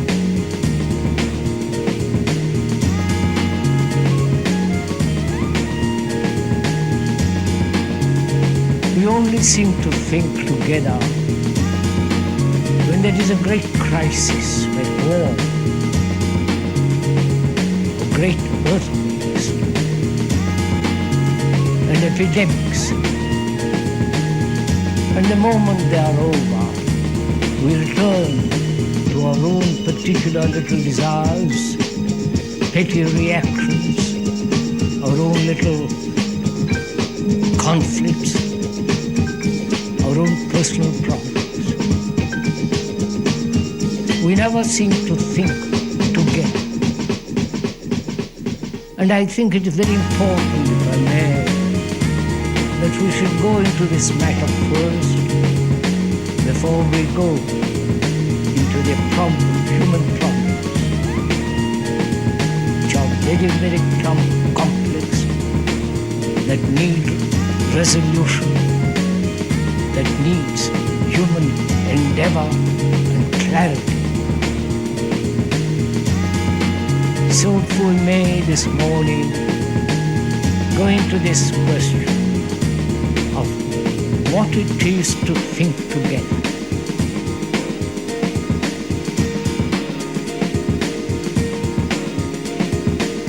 Please, this is a serious meeting. This is not an entertainment. Something that by which you are stimulated or asked to believe. This is not a meeting for propagandic purposes. So, what have you if we tried may lately? ask you to be serious, because we're going to talk over great many problems that affect our lives. So you must, when we ask, give your attention, your care, your mind, your heart to find out the solution to all our problems. And there are solutions which we shall go into as we go along. But first, it seems important that we think together. I mean by that word, think together, by those words. Most of us have our own particular capacities of thought, our own particular prejudices, our own concepts, ideals, beliefs, conclusions, and we hold on to them. They become far more important than to find out if we can communicate with each other.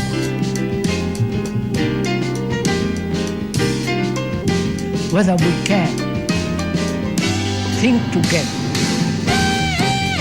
over our problems.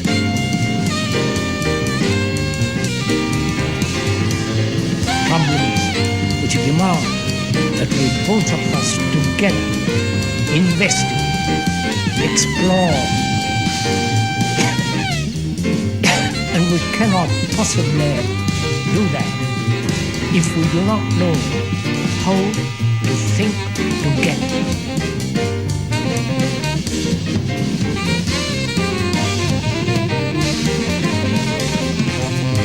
First, it behoves us, naturally, that each one of us, if we are to think together, should drop our particular prejudices, your particular experience, your conclusion, your concept, your ideals, even your experience. Then only we can meet each other. I think that's fairly obvious. So perhaps some of you may have thought about this matter before. That where there is to be any kind of communication with each other, there must be no barrier in sharing the problems together. No opinions. It's very difficult for me because minds are full of opinions about this and that, about politics, about religion, about everything. We are not free to observe our own problems. We are not free to look at the complex society in which we live. With all its disorder, inanities, insanity.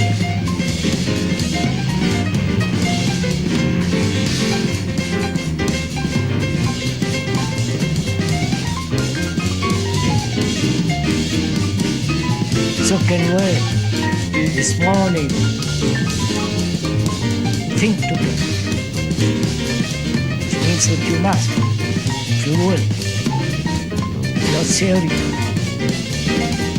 Put aside, for at least an hour, your particular experience, your particular opinion,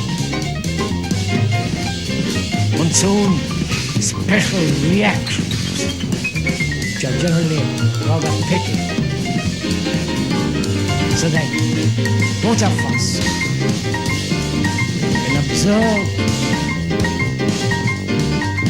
think together, so that our minds are capable of investigating together our innumerable complex problems.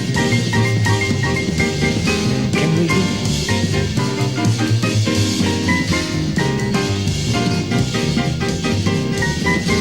Can you? If you are willing to think over together our problem, put aside the conclusions that you have come to, the experience that you have had, your particular response or reaction, so that your mind is clear, so that we can look together. That's the first thing I do, which is most important. Because of all the big of the trouble.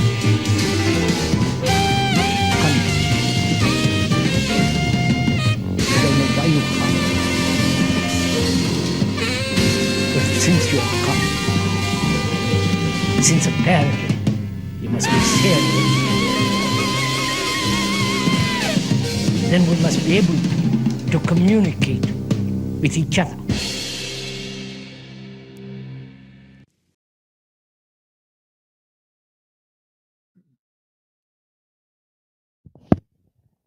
All right, folks. So I hope the people enjoyed that. But yeah, we're moving on to Shang Tzu here. And of course, there's key reflections from Shang Tzu that I want to focus on. Of course, he's reiterating a lot of what. Oh yeah, thoroughly enjoyed that. Yeah. Yeah, thank you, Frank. Yeah, some Krishnamurti. And I think he's right. You know, yeah, the problems are extremely serious. Right? We have to think together, not for entertainment. Right? And yeah, some of the things he pointed out there are extremely important. Right? Because Okay, so we have to consider how to, actually stage real interactions, right? Because they have to be staged at this point, right? Because we're living in a fake world. Okay. So what's real has to be staged. Okay. Stop staging the fake world clown show. Okay. Let's look at what's real. Primordial simplicity. Okay. Sincerity is the jewel of the heart.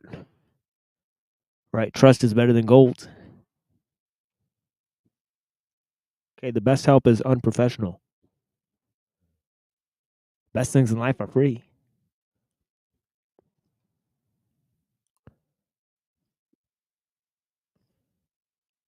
And of course, we're into the Tao, right? Questioning our knowledge, right?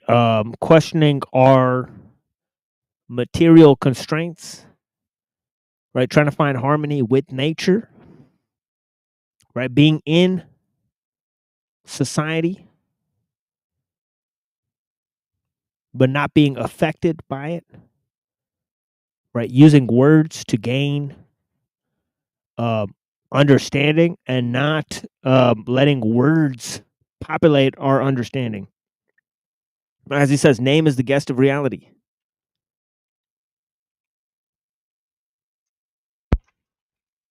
Okay, and he's talking about the notion of simplicity and creativity. Okay, and using what is not there for what is there.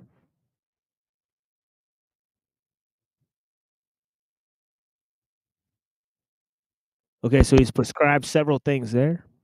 Okay, obviously it's about going beyond words, going beyond knowledge,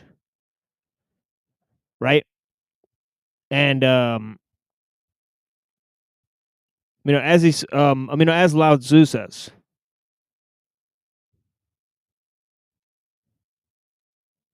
right? He says, ever desiring, one can see the manifestations. Ever desireless, one can see the mystery. Right? So speech and division and trying to comprehend the world, right, comes at a cost.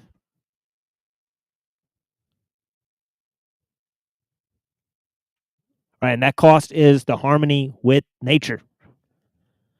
Right? And loss of our primordial simplicity, right? Into the realm of cultural refinement and baseless desire. Right? Give me 1 second. I gotta go across the room and pour this coffee here. Give me 1 second, folks. Coffee machinations. Yeah, blessings. Like Voltaire. So Voltaire was said to drink a lot of coffee.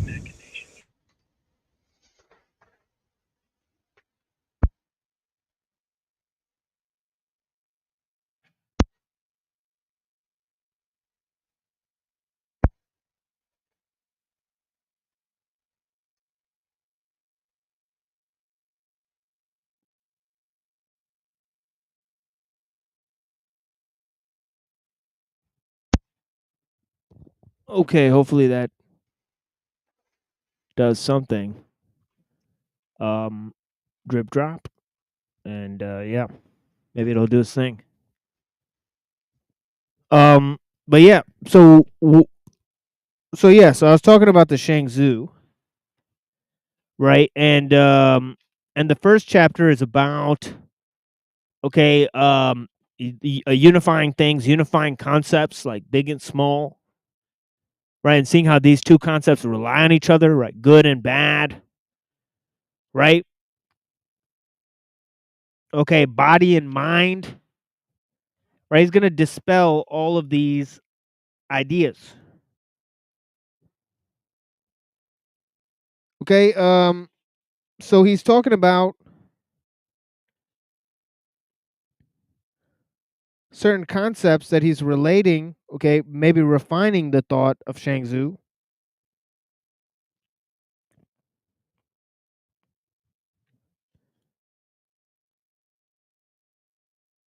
Okay. And of course he's looking at his relationship to certain ideas, right? Obviously he's personifying natural forces and also ideas and concepts, like his friend Hu Tzu, who basically represents the logical mind, right? And of course Hu Tzu is okay. He's focused on utility. Okay, and Shang Tzu sort of is talking about why he doesn't understand the harmony of things, because he's complaining about the uselessness of things in nature. Right? So Shang Tzu is pointing out that a yak as big as a cloud, right? See, he's comparing the animal to a cloud, but it's really what the animal represents that is the key.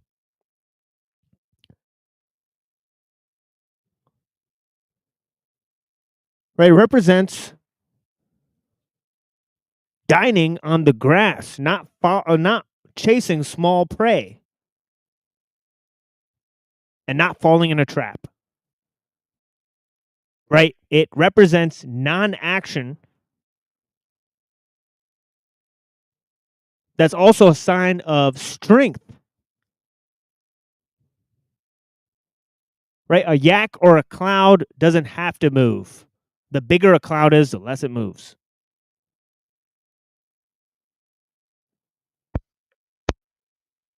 Okay, just like the bird he describes as the wind. Right? The commotion of smaller birds of prey and insects don't disturb its flight. Nor does its incredible undertaking disturb their minor affairs.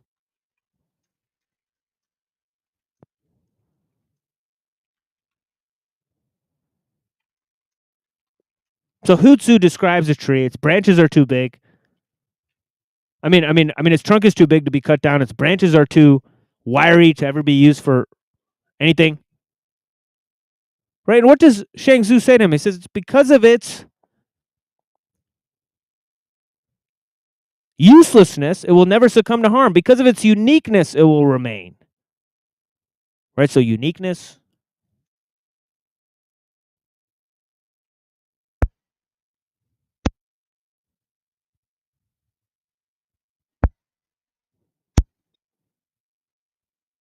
Okay, instead of commodification.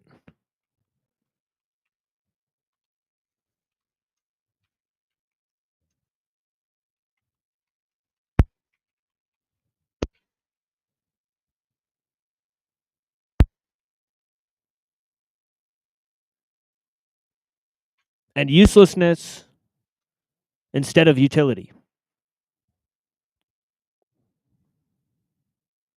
Right? Of course, Shang Tzu describes these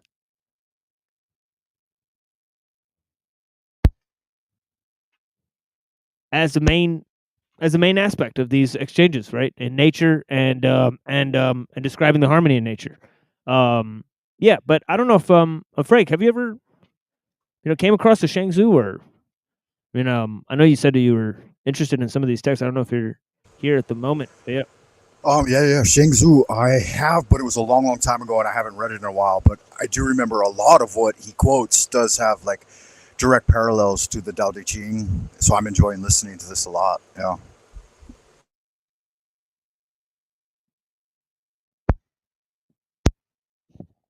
Oh yeah, yeah, it's very interesting. So let's get into some of this text here. I mean, he's going to say some interesting things here, and yeah, this coffee is okay. It's actually pouring now. So let me move on here. Chapter 2, equalizing things. Okay, and of course I'll move extremely slowly with the poetic, sort of ideas that are mentioned here, and of course there's a lot of names and things, right? So he says, Master Dapple of the south wall sat leaning on his armrest. He looked up and sighed, vacant, as though he'd lost his counterpart. Yan Cheng Ziyu stood before him in attendance. What's this? He said. Can the body really be turned into dry wood? Can the mind really be turned into dead ashes?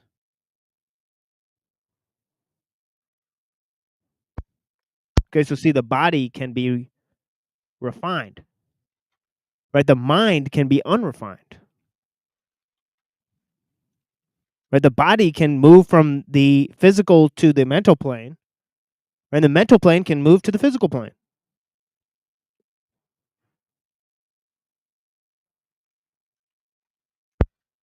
It's all part of the transaction here. The one leaning on the armrest now is the one who leaned on it before. Right, he's saying nothing changes. Master Dapple said, My, isn't that a good question you've asked, Ziyu? Just now I lost myself, do you know? You've heard the pipes of people, but not heard the pipes of earth. Or if you've heard the pipes of the earth, you haven't heard the pipes of heaven. May I ask what you mean? He asked. And Master Dapple says, the big lump belches breath, and it's called wind. If only it wouldn't start. When it starts, the 10,000 holes begin to hiss.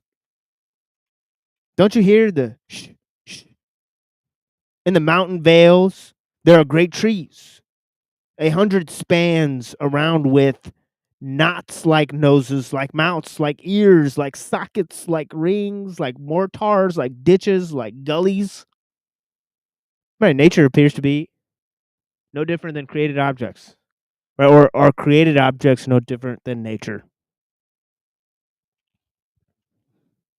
Gurgling, humming, hooting, whistling, shouting, shrieking, moaning, gnashing, the leaders sing. Ee! The followers sing, ooh! In a light breeze, it's a little chorus. But in a gusty wind, it's a huge orchestra. And when the violent winds are over, the 10,000 holes are empty. Haven't you witnessed the brouhaha? It's the brouhaha. Haven't you witnessed the brouhaha, mate? Know what I'm saying, mate? Only he who has closed all doors makes no sound. Exactly. Good Lord, I can't believe this is happening. Is this coffee gonna pour? Okay, I think the coffee is poured. Okay, so give me 1 second. I see Ezra in the crowd. I mean, I'm gonna play a little bit of this, and yeah, I'll be back.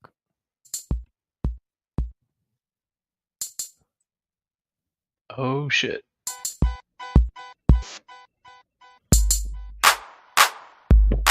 Shook in a Casper, illustrate beautiful disaster. Fly to the mothership, lift a badge of the malefactor. Marionette burst the thread of wire cutter function. Stereotypical Grinch bashing your pumpkin. Plug, try to count up your warrior had slim batch before gestation segment ended and had a platoon of embryonic remnants to the game board. Release Japanese beetle swarm to counter the spread of bitch crops. Demolish the harvest and herd colony out immediate. One massive attack, on it, confront it and gut it. Most pungent component cloned in outrageous bunches. Grimacing faces to the knots of my shoelaces. I'ma show you all the phases of a fuck up. Plucking the pedals, but every rose had its thorn. Consider that first warning, second will be good times, laughs, and epitaphs. As a matter of basic principle, next I set my boat to sail. I won't always be there for you tugging on my coattail. Family, stuck, voids of the SS Mortar. Who you think put that unseen iceberg in the water? Manufacture flotsam and jetsam from out your charter. We got the ones pushovers, pushing back a little harder now. Blink, I think I can. I got grips. ripped. Muckrake, I made you spin circles round sucker chips. Walking invisible city, I lost clans. And he's jealous cause my silhouette had more dimensions than his game plan. Fascination. And everything I do, I'm fascinated with. That's why I pass the hated wasteland with a grin. Cause in the end, I got my passions. While you splash in a puddle of trying to pick apart the puzzle. Fascination. And everything I do, I'm fascinated with. That's why I pass the jaded grips to competitors who initiate disturbance with a smirk. Cause I feel I got direction. And everything I touch magnificent. Picking apart a drunken township. Sitting in the rain, busting the nails my crown's bound with. If I had an anchor, I would lay it in a desert and mark to data. Earth stood still while I complete my search. You wanted delusions and falsified life comfort systems. This boy in the bubble huddled up the simple Simon Subtle born tomahawk. Shock the peanut gallery loopy, the basic cutesy groupie, Cupid dog community. And I'm hung in a virtual skin and bones, emaciated ringworm, circus freak, bloodthirsty intern, trainee urchin feast with a delectable style compiled that would stand above a child's yellow brick vision of slick living. I observed the stories from my fire escape observatory. First I heard the glory, then desert the herbs that worded poorly understood. Well, maybe a pat on the back for the lucky losers who truly felt they were born to touch the music. I catalog cats as welcome answer for the ones insisting on dimming the stars. I want my sneakers extra hard. I wish upon a penny toss that every servant will betray his gatekeeper and leap to reap the freedom fighter mad galaxy. Puff the war gas vapors and cram hard for tomorrow. Brother, I own twice my weight in patience. Be it paddock, cubicle, or beautiful tomb, I'll be listening to you whistling that more suitable tune. It's fascination. And everything I do, I'm fascinated with. That's why I pass the hated wasteland with a grin. Cause in the end, I got my passions while you splash in a puddle of trying to pick apart the puzzle. Fascination. And everything I do, I'm fascinated with. That's why I pass the jaded grips to competitors who initiate disturbance with a smirk. Cause I feel I got direction in my work. Fascination. Fascination. And everything I do, I'm fascinated with. That's why I pass the community using me to no avail. Fascination. And everything I do, I'm fascinated. I know what I employ, and they somehow match this polar opposites attract fascination.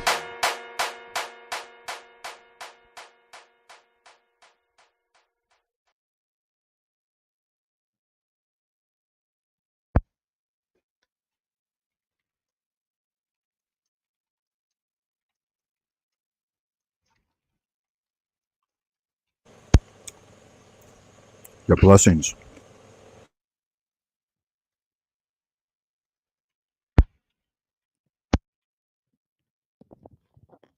Yeah, so he's really getting into the essence of what it means to work with nothing.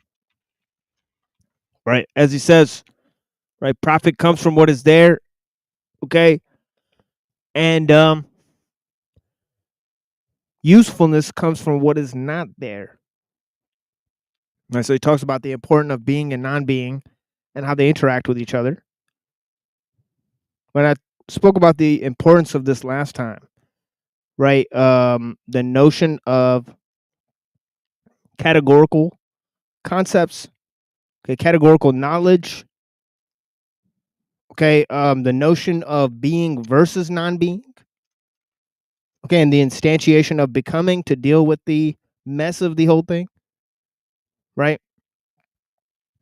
Okay, obviously, as I said, Western philosophy needs to posit being, right? Without that, it can't start.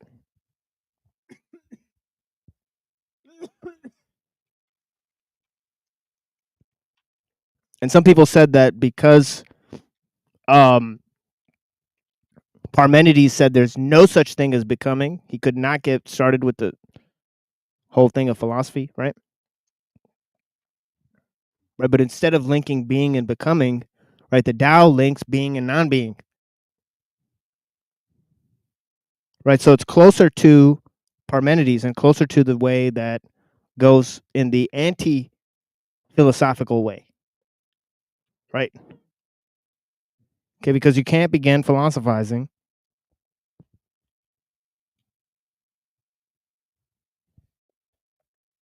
if nothing changes, right?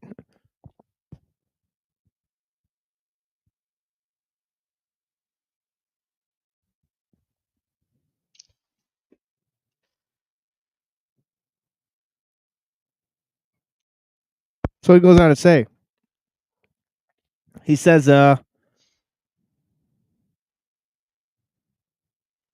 the pipes of earth are those holes, and the pipes of people are bamboo flutes. May I ask about the pipes of heaven?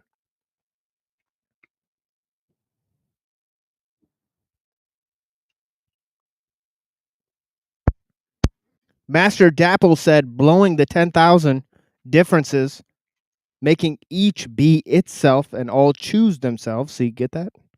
He said 10,000 differences.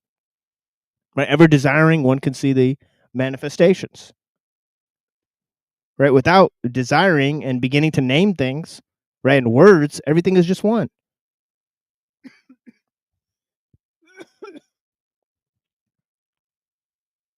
And that's what, essentially what Hang Po said too. Right? Without the existence of categorical knowledge, right, all existence is seen as one. Right? But he says whether seeing it as one or not seeing it as one, he says both of these are dualistic concepts.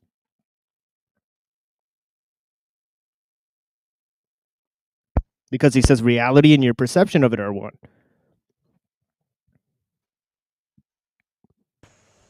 I think he went on to mention as well, when seeing the things, one views the macrocosm, and when viewing the unseen, one views the infinitesimal, the microcosm. Oh, yeah.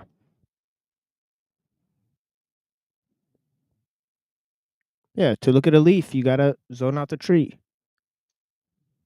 To look at the tree, you can't pay attention to a particular leaf. You got to step back and take in the whole tree.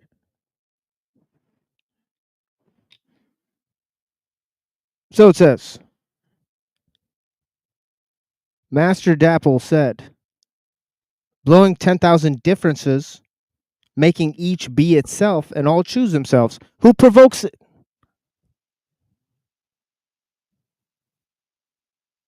Does heaven turn? Does earth stay still? Do the sun and moon vie for position? Who's in charge here? Who pulls the strings? Who sits with nothing to do, gives it a push, and sets it in motion? Notice the terminology?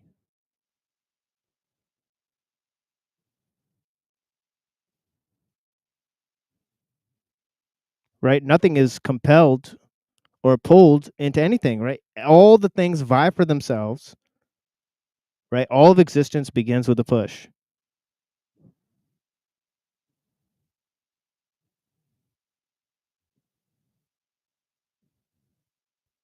Right?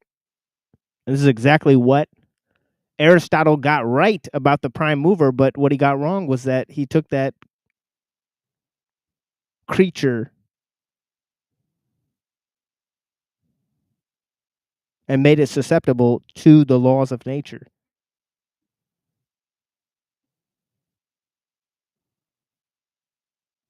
Right? When the Tao follows what is natural, right?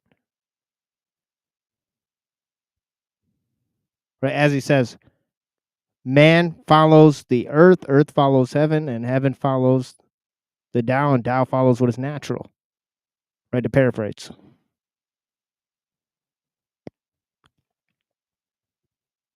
But yeah, who's in charge? No one.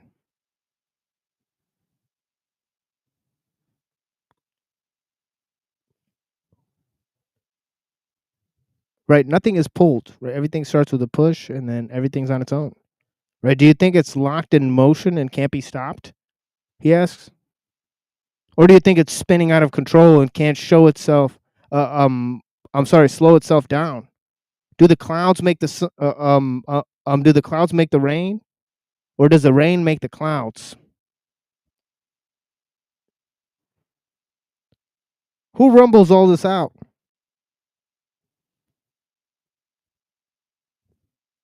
Who sits there with nothing to do and takes perverse delight in egging it on? The wind rises in the north, now west, now east, now dilly-dallying up above. Who huffs and puffs it? Who sits with nothing to do and blows it? May I ask the cause? Big knowledge is boundless. Little knowledge is unbound.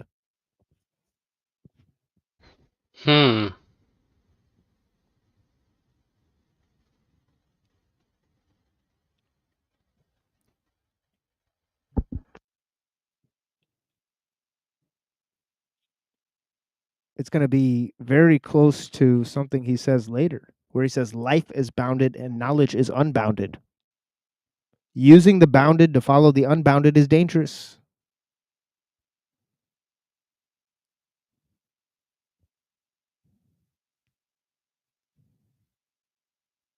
Big knowledge is boundless, little knowledge is unbound.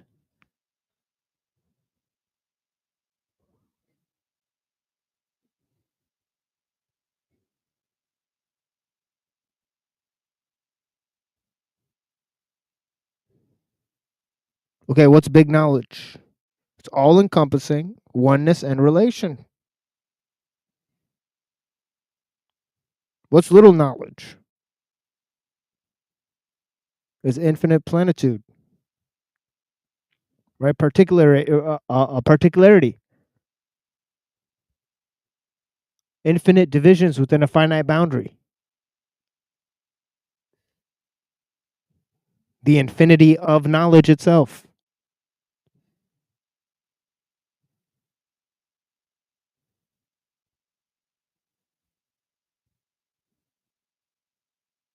Big talk is unstoppable. Little talk doesn't stop. Oof. So good. So good. We've seen it all the time out here.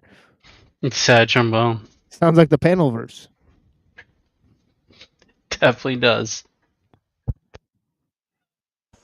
Leave it to the Dallas Sages to always give us a good belly laugh. Yeah.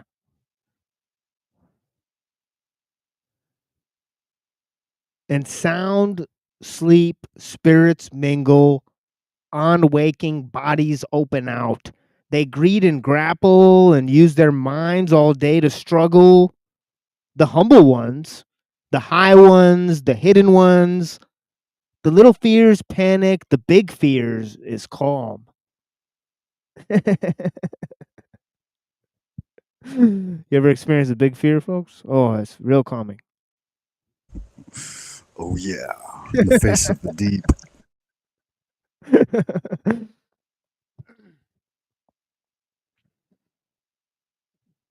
Little fear is panic. Big fear's calm.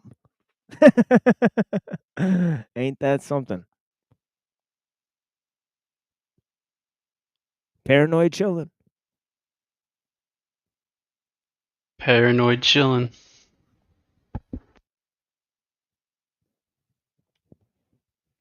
Right. Once you analyze all the factors, right, the meticulousness it takes to do that, it's calming. But it's also insane.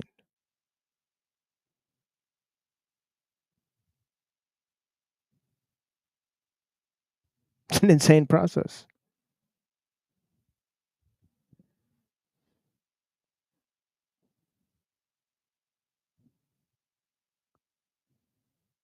The humble ones, the high ones, the hidden ones, the little fears panic, the big fears calm. They fly like an arrow from a bow. That's the way they guard their rights and wrongs. That's the way they guard their rights and wrongs. They stick like they'd sworn an oath. That's the way they hold the victory. They die like fall and winter. That describes their daily deterioration. They drown, and what makes it happen can't bring them back. They're sated as though sealed. That describes their stagnation. As the mind nears death, nothing can bring it back to vitality. Happiness, anger, despair, joy, planning, sighing, bending, freezing, elegance, ease, candor, posturing. They're music out of emptiness, mist condensing into mushrooms. Follow the train of logic, right? It was all those conflicts and things being made out of other things that brought all that about.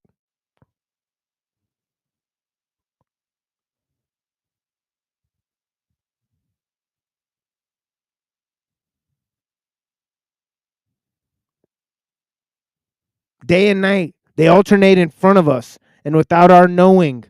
Where they sprout? Enough. Morning and evening, we've got them, wherever they come from.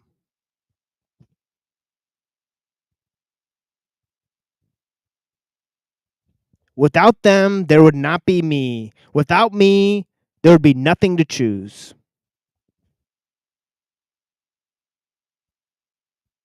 I think that's a pretty good description of free will right there. Sheesh.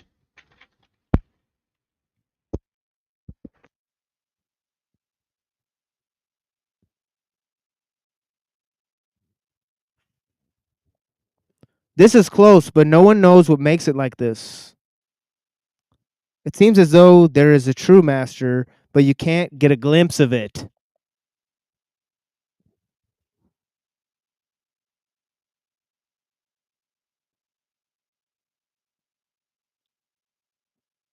In our actions, we take the self on faith, but we can't see its form.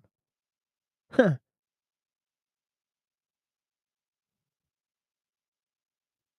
There is essence, but no form.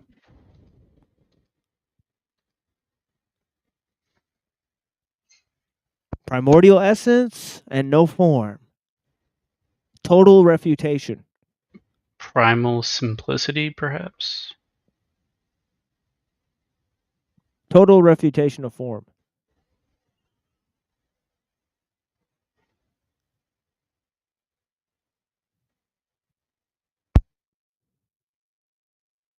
Primal simplicity, primordial essence. The uncarved block. The water, the womb. The newborn babe. The plant. When you master the form, it disappears, and only the master remains. Oh, yeah. I tell you, Plato's forms definitely disappear.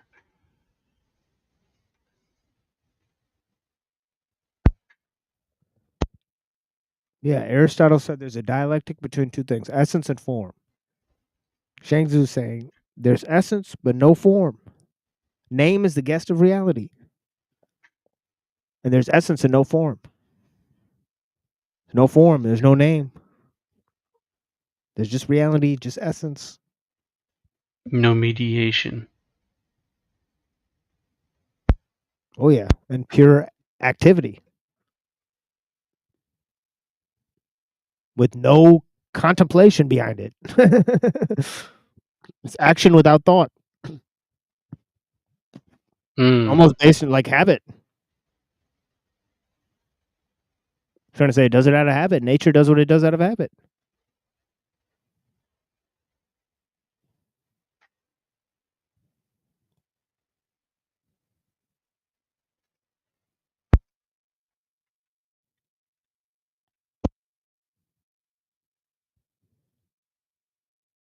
The 100 bones, the 9 orifices, the 6 organs all exist together.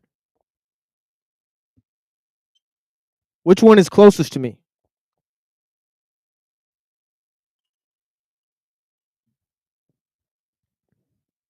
Do you like them all, or do you have a favorite? If so, are the rest its servants and concubines? Can't servants and concubines rule among themselves?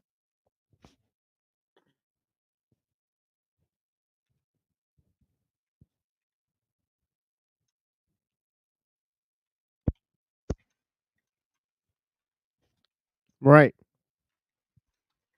There's orders within complexity which have their own established order. And what's chaos on one level is order on another level. What's order on one level is chaos on another level.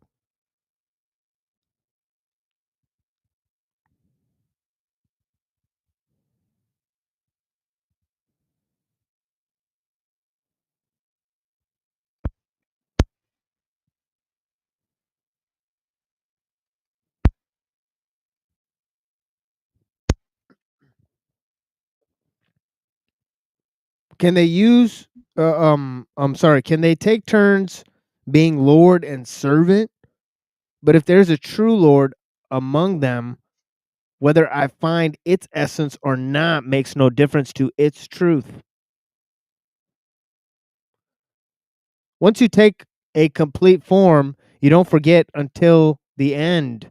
Clashing with things and rubbing against them. The race is run at a gallop and nothing can stop it. Isn't it sad? Your whole life slaving away and never seeing the completion of your labors. Exhausted, you drudge and slave away without knowing where to turn for rest. Can you not mourn? People say they are not dead, but what difference does it make? Your form changes and your mind goes with it. Can you tell me that's not mournful? Is everyone's life really this confused? Or am I the only one confused and not other people? If a made up mind counts as a teacher, then who doesn't have a teacher?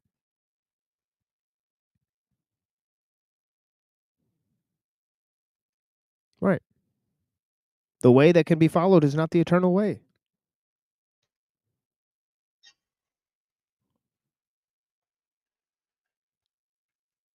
If a made up mind counts as a teacher, then who doesn't have a teacher?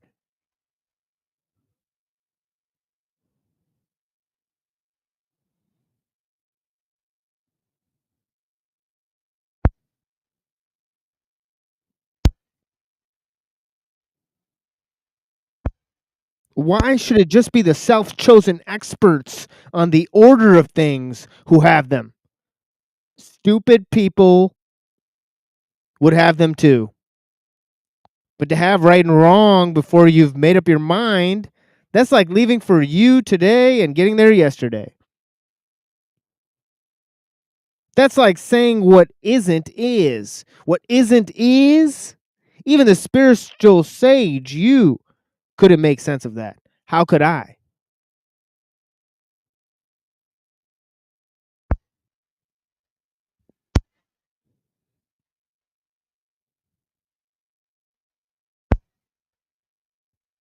Saying is not just blowing. Saying says something. But if what it says is not fixed, then does it really say anything? Or does it say nothing? We think it is different from the peeping of fledglings. But is there really any difference? Or isn't there? How is the way obscured that there are true and false? How are words obscured that there is right and wrong? How can you go that the way doesn't how can you go that the way doesn't exist? Right? Where can you go that the way doesn't exist? Sorry. How can words exist and not be okay?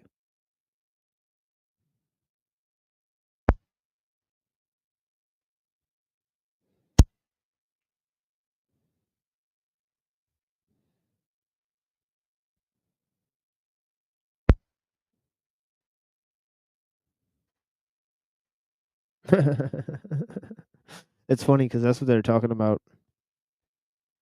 And the other thing is this whole idea of the loss of meaning and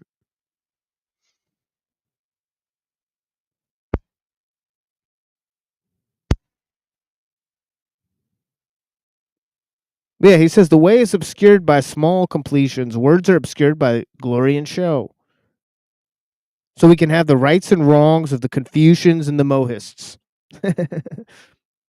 Each calls right what the other calls wrong. Each calls wrong what the other calls right.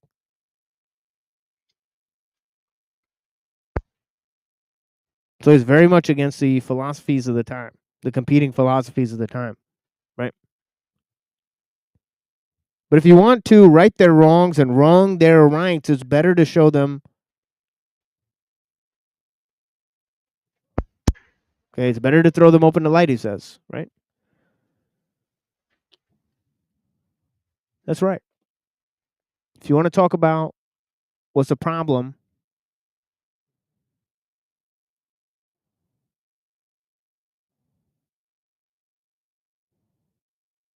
but I can't get lost in the meaning of words.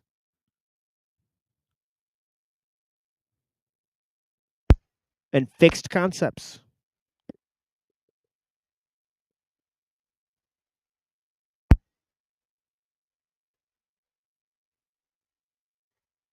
So that's about it, folks, for that little segment. I hope you guys enjoyed that. He doesn't seem, like you said, he doesn't seem to be keen on these competing groups. It's like they're chitter Right. chatter or something. Right. It's almost like the thing is that we were kind of looking at Confucian thought and looking at how Taoist thought is different than Confucius thought. Obviously, we saw the meeting between Lao Tzu and Confucius, right? Where like neither of them understand each other, right? There's that little moment in history, right? In those legends. So what's interesting is the commentary or the back and forth between Confucianism and Taoism. As one observer of the segment last time, DK Spiracy remarked, it may have been because of the refinement of society. Because obviously Confucianism was implemented in society a lot later than Taoism, right? Was founded, right? Yeah.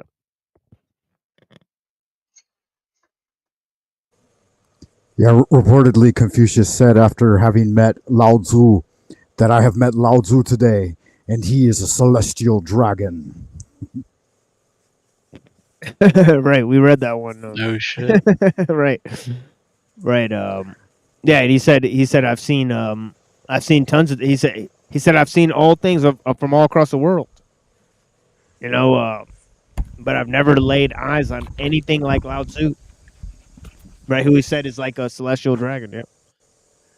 Floating in heaven and breathing smoke. I would pay you the same honor, TML, another dragon of the way. I got to roll on down the road, guys. Keep doing your Qigong, Kung Fu, and good blessings, magic. Frank. Yeah, Blessings and much love. Easy. Yeah, I'll be listening, and thank you for your time. Yeah, thank you, brother. Yeah, peace be with you. Yeah, there's a real champion. Definitely thank you so much for clicking the link, my friend. As you can see, our Wednesday night shows are literally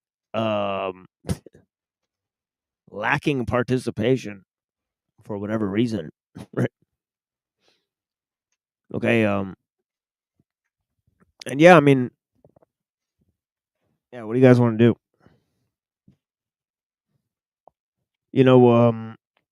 Yeah, let me see if I could much love, Frank. I appreciate you. Yeah, I've dropped the link in the chat. If you guys want to come up, we're going to be talking about the destruction of the natural environment. We're going to be watching a video, Derek Jensen. Okay, some very important reflections in this video. Okay, actually, I'm not sure about that. Right? But yeah, Derek Jensen's a deep thinker. So obviously he's an anarchist, sort of. I would argue that anarchism is sort of leftism, right? Okay, conservatives sort of support the general movement of society, but they want to, bolster traditions, right? So the problem with conservatives, as we've seen with Uncle Teddy, right, is that they support progress, right? But they don't understand that progress is destroying traditions, right? So they want to keep their traditions and have progress, right? They want to have their cake and eat it too, right? Yeah, eat their cake and have it. Yeah, so they're sort of caught in a double bind there. And I've asked some of the main representatives of their ideology this question. Okay, including this guy. The wood is dead. Yeah, including this gentleman here. And Yeah, where the hell is? Oh yeah, here it But is. can I finish my inquiry, please, before you move off of it? If you masturbate with a wooden dildo, and that's conceivably fine, but having sex with a tree which is alive is not, then the only threshold breaker there is that the wood is dead. And I gave a little presentation on Eastern philosophy on the show as well. The Machine Lies. We have serialized episodes. In that, I think it's episode 5 where I gave a little 20-minute talk on different thinkers.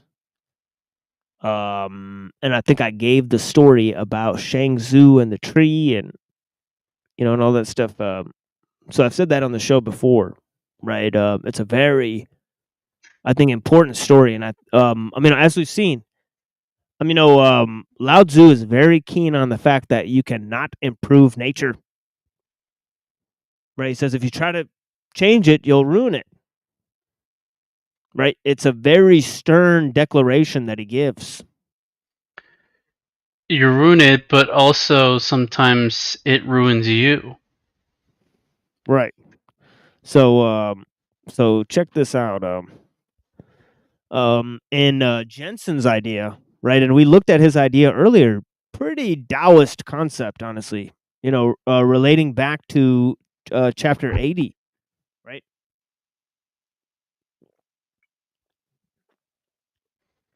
And of course, small scale communities, there's less of a need to try to control people, right? Okay. And there's good reasons for that, right?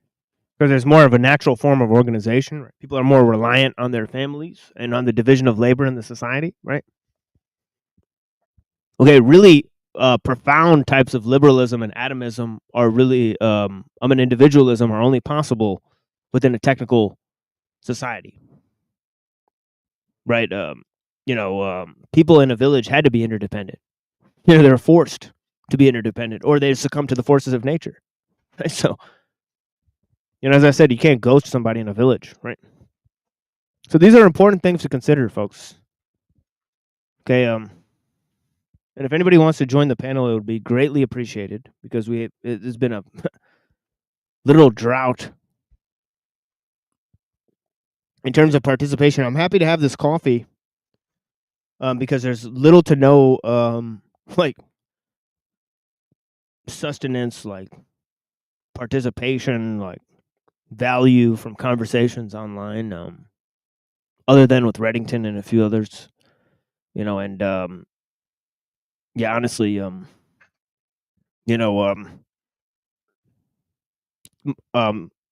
obviously my throat is hoarse from talking for literal 4 hours. Okay, and yeah, I think I presented some fairly significant points for you guys. Although I don't know who would actually be listening. I know there's not that many people listening. Okay,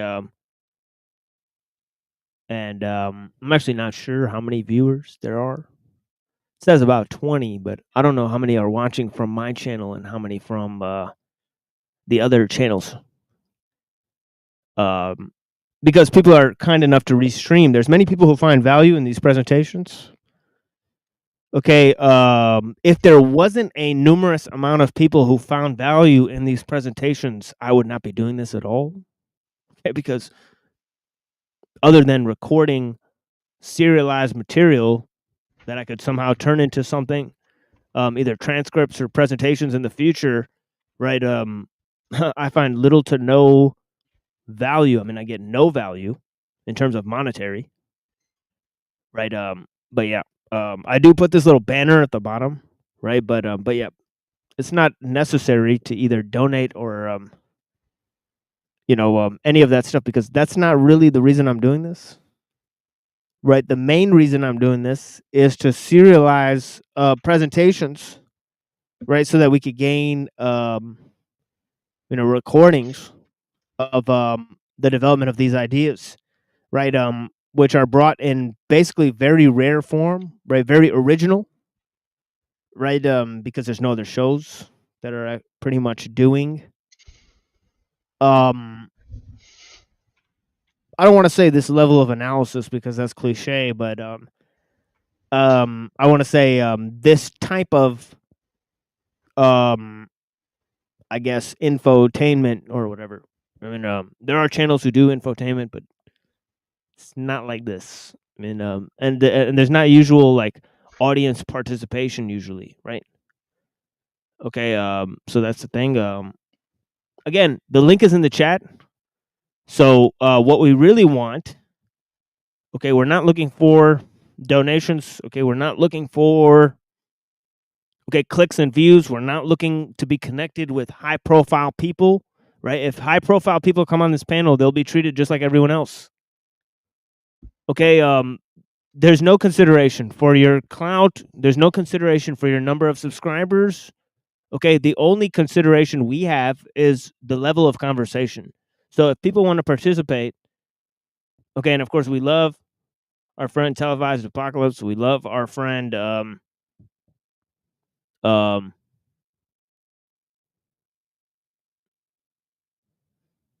Denise. Mindful Exposures, thank you for joining. ESP Revaluation, thank you so much, my friend. And yeah, we love you guys for being here. And of course, yeah, so yeah. But yeah, nobody will be getting special treatment here, right? So, but what's important is the level of conversation. Right? We greatly appreciate the people who participate. Okay, and we're not looking for people who are extremely smart or intelligent or anything like that. But that's a misperception of what we're trying to accomplish.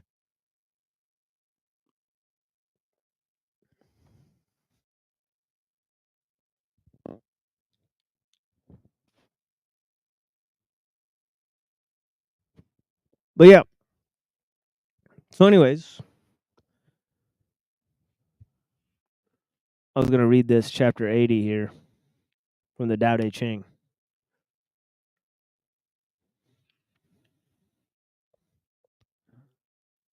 And it says here, a small country has fewer people. Though there are machines that can work 10 to 100 times faster than people, they are not needed.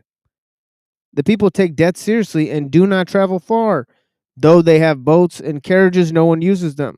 Though they have armor and weapons, no one displays them. People return to the knotting of rope in place of riding. Their food is plain and healthy. Their clothes fine and simple. Their homes secure. They're happy in their lives. Though they live in sight of their neighbors. Okay, and the cocks crow and the dogs bark. Right, and you can hear them in the neighboring villages. Yet they leave each other in peace and they grow old and die.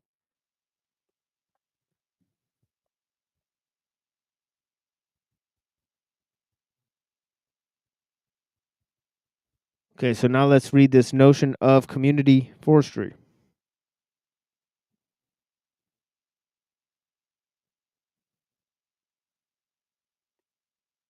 Okay, he says,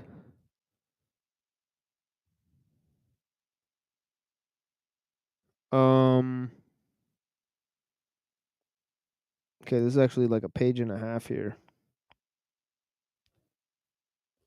But yeah, we have time still, so I'll go ahead and read it.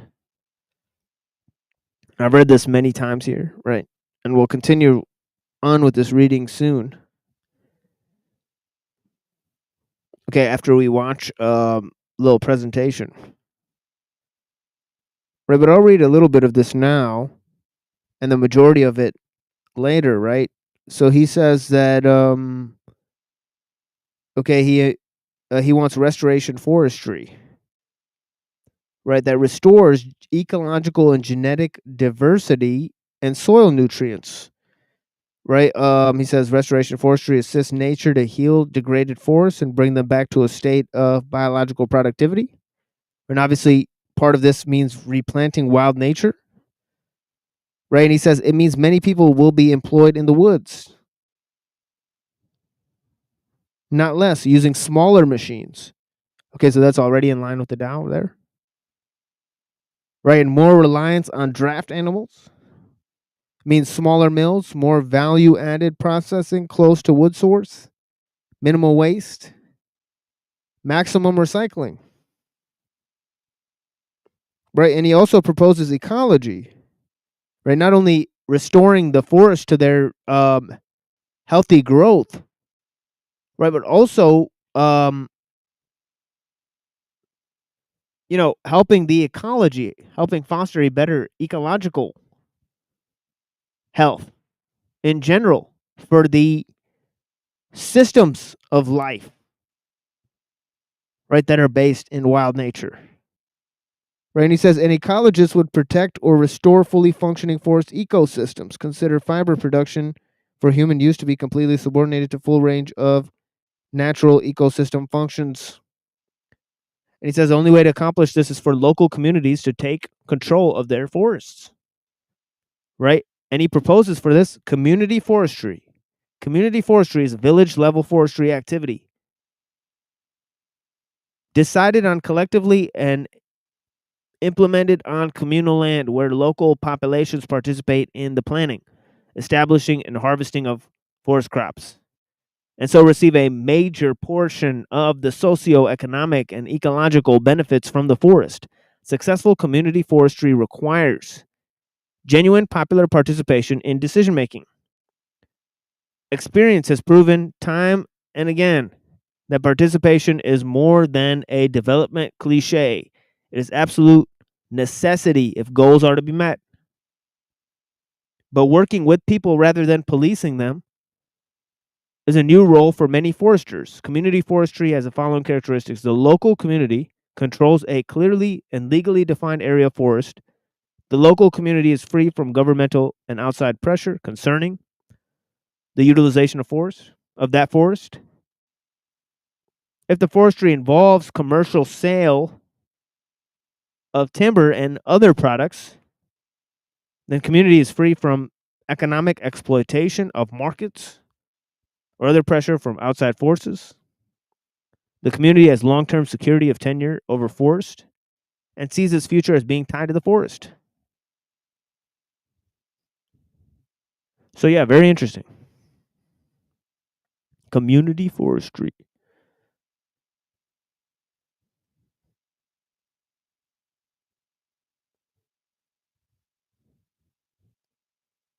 Okay, so we think that's very much in line with. Okay, there's key features of that are very much in line with Chapter 80 of the Tao Te Ching, right? But yeah, well, I digress. Okay, and we're gonna bring you guys some videos of Derrick Jensen. Okay, and here is Baby Krishna.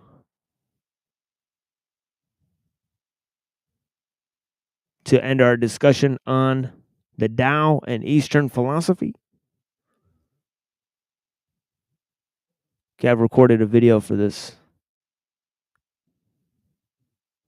So I hope you guys enjoy it.